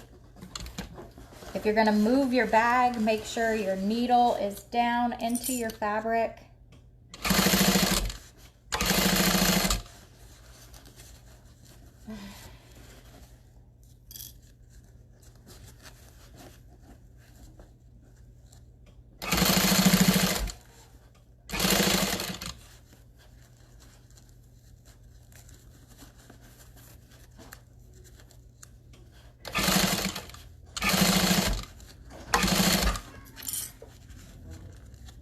My foam decided to be overhung again, so I'm just trying to keep it out of the way. Now it's back to being fine. I don't know what the heck's going on. Just trying to keep a 1/2 inch seam allowance, that's all I know.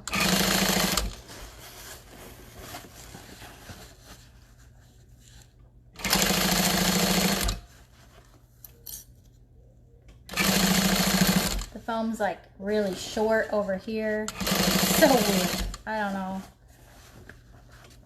know what happened. But I know we're back to the beginning. Woohoo! I'm just checking to make sure my stitch looks straight.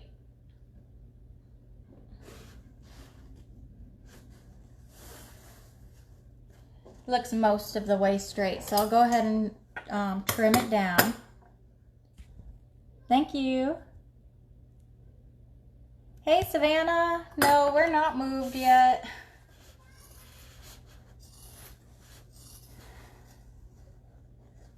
Hoping soon. I think the appraisal is supposed to be done today, so hopefully we get a close date pretty soon. My husband starts his new job on Tuesday, but he's going to be working from home, so doesn't really matter where we are, I guess.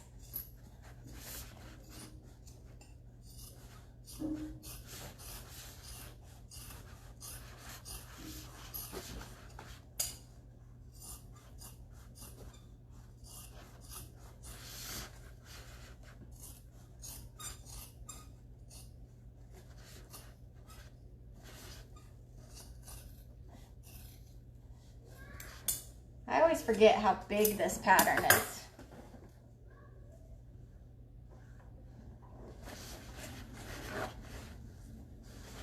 Okay. So we are going to stick our hand in our open pocket and turn the bag out.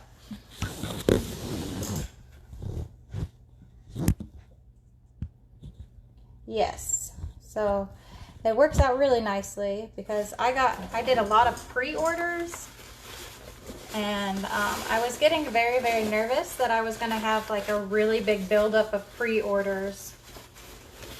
by the time we got to the new place. But I'm able to get them out now. So, yay.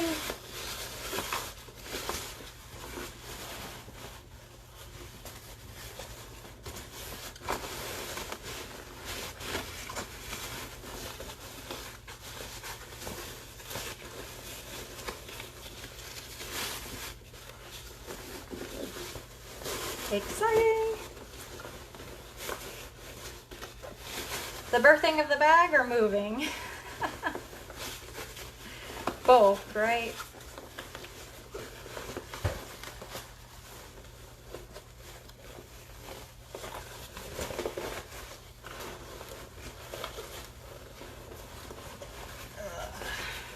Almost out.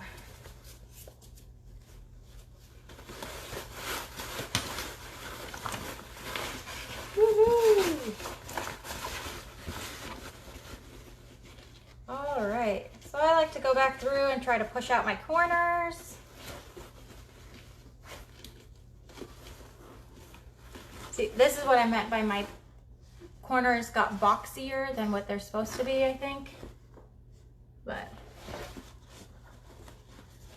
I hate the birthing so much. But that means you're like done, right?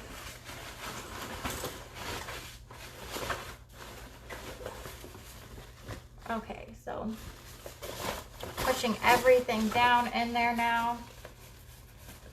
I like to go around while I'm folding or rolling my edges under.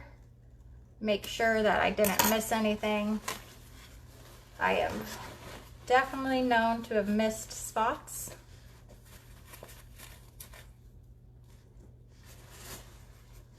I got thread coming from everywhere.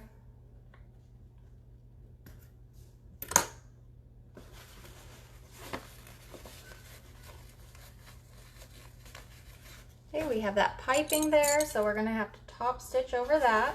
Like I said at the beginning of the video, you can definitely keep that out of the seam by just folding over that top edge.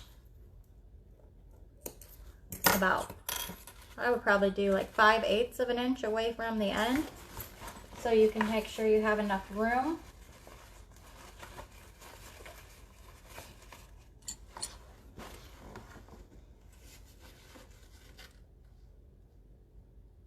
Ooh, you're starting to like drop-ins?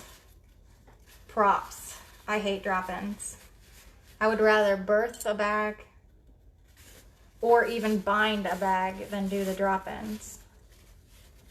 But I don't like not being able to get to the end, and I'm not hand stitching it. So I always tell people that's why I learned to sew on a machine, so I did not have to hand stitch.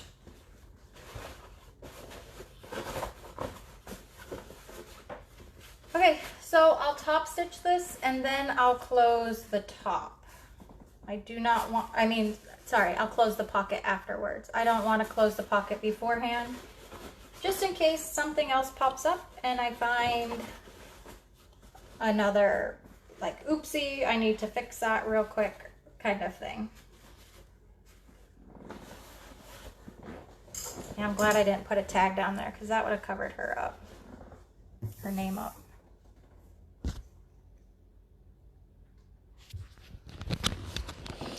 You know, she does like a drop in just on the top, right? That's how some of her urban tote is. That is an okay drop in, but like on a bowler bag, things like that, I'm just like, why?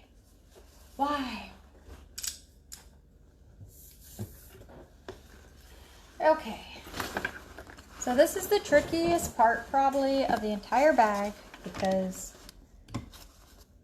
you got to get really close to the handles, which zipper foot is a lifesaver, just saying. So I'm going to start behind one of the handles.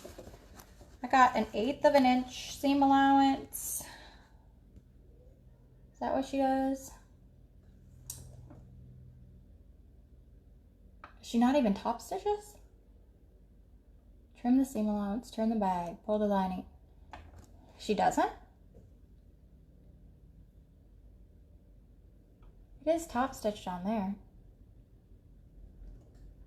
Oh, there's the top stitch with the 1/8 of an inch. Whew, can't see. Okay, 5 stitch length and an 1/8 of an inch seam allowance. I'm not gonna back stitch at the beginning. This is the piping, so I'm walking over this and hand cranking until I get to the top of it.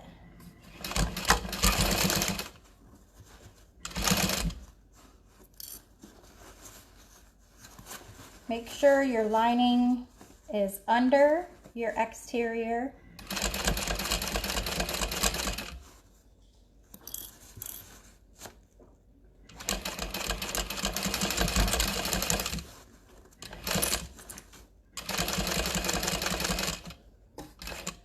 If you're gonna move the bag, make sure your needle is down.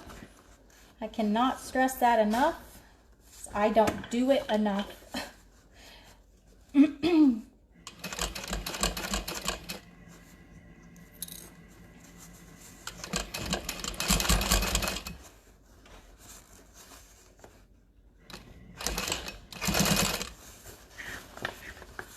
Make sure your lining's rolled under.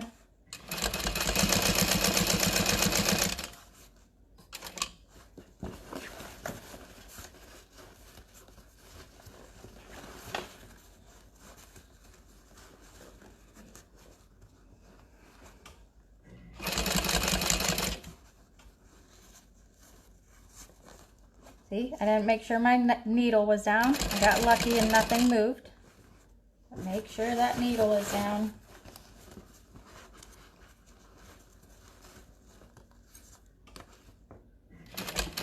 Got those handles pulled down, out of the way.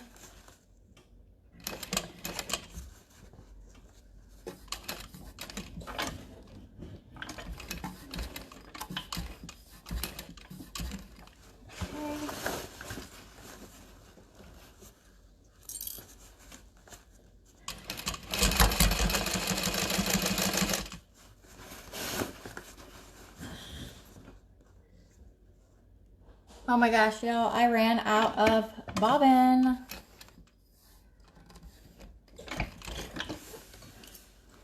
A long time ago. Oh my gosh. See, I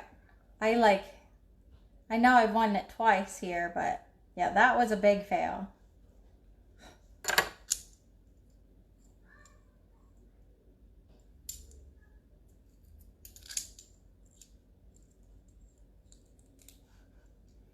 Okay, so I actually happened to lose my bobbin like right behind the handle, which is very, very nice.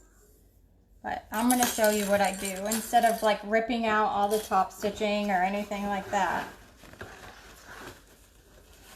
I'm going to leave some really long tails.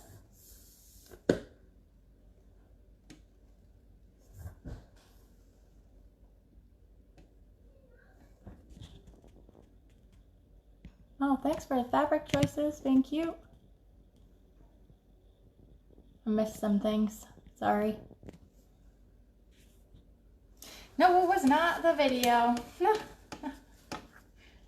Okay. So, I wish it was the video. I've got really long tails.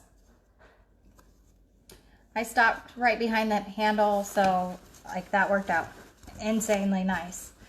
But what I'm gonna do is start 2 stitches back from where I left off.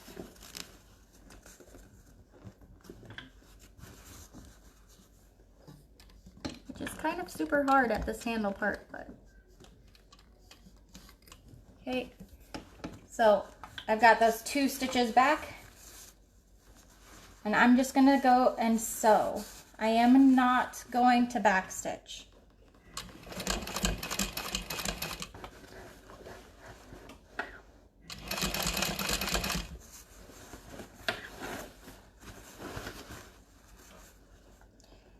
Somebody said this is your least favorite part because of all the bulk, and I agree. On a net, this is really hard too, I think, because it's bulky, and I always wonder if this would be easier on like I think they're called a cylinder arm machine.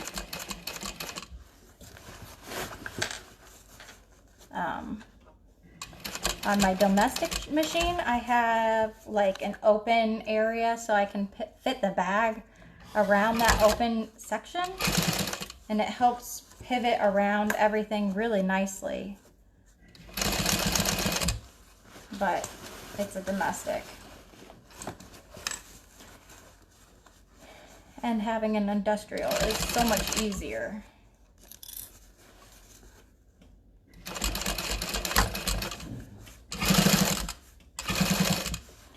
I think we could like trim the foam down at the beginning, like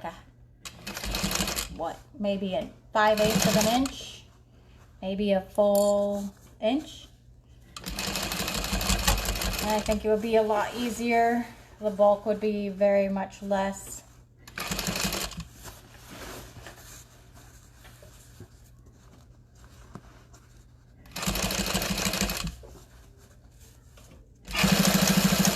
I have caught my straps before while I was sewing, like nicked them with my needle while I was sewing around, so make sure you got those pretty good and out of the way.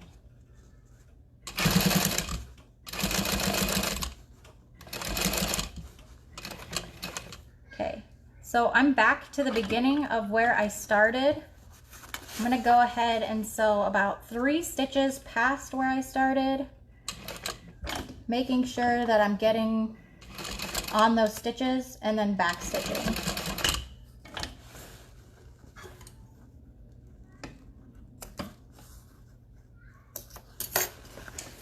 She needs a press like no other. Oh yes, let me show you also.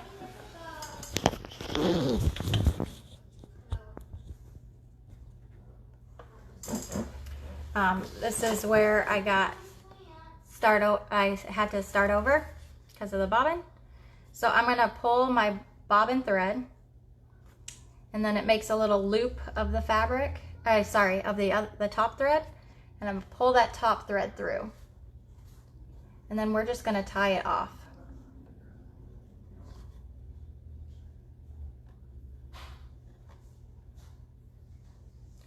I just do 1 double knot.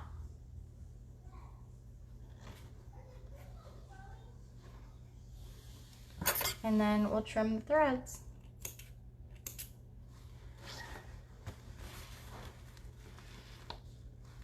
And then right back here is where that thread was.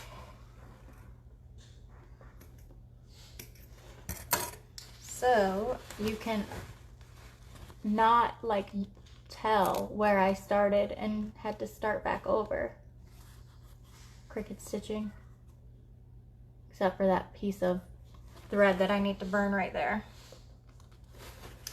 So that is it. She's done. Oh wait, let's close the pocket. This is why I don't wait to close the pocket.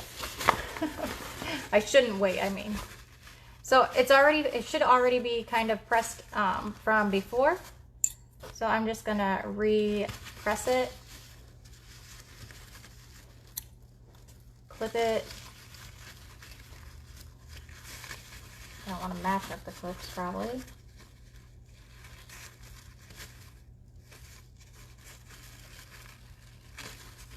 Ugh.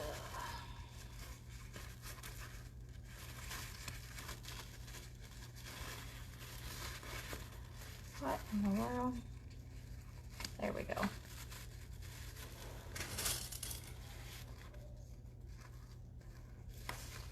Ooh, free motion quilting. A quilt is something I think that I will never try. It seems like a ton of work. Like People always think there's a ton of pieces and bags, and then I see quilts made and I'm just like, this is, bag making has no pieces compared to quilting.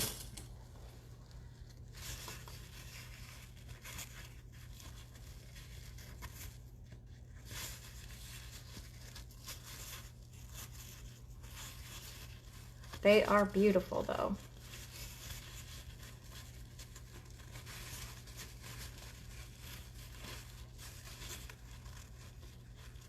Okay. I do. Now watch, we're gonna move and I'm gonna have no internet connection again. Because we're gonna be like 10 minutes from the ocean.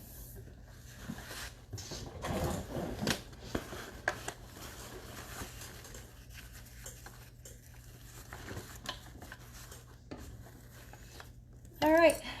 I like to top stitch the pockets closed just in case I have to go back in later and rip it open to fix anything.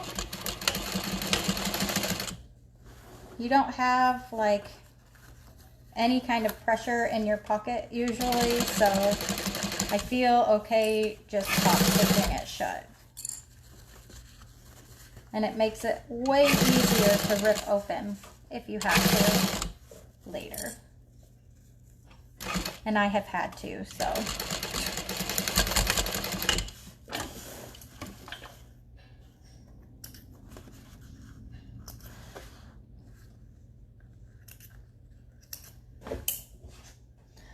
All right, looks like, yes, I'm using waterproof canvas. This one has a PU backing instead of the typical PVC backing from like Fabric Wholesale Direct. This one I got from Big Duck Canvas. They were out of stock when I ordered it, but it did only take about maybe 3 weeks total to get to me, even with them being out of stock. So, hey, I don't like the zip tab hanging out, so I always tuck that in. And there she is.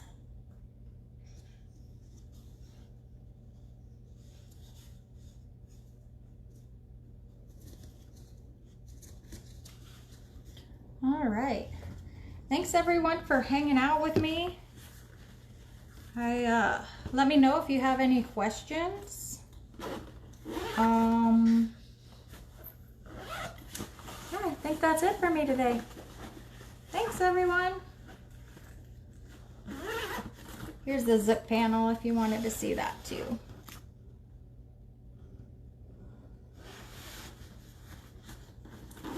Here, I'll show you the inside of the bag too. It's just black, but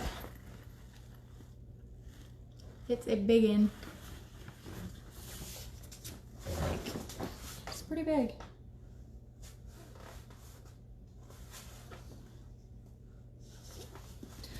All right.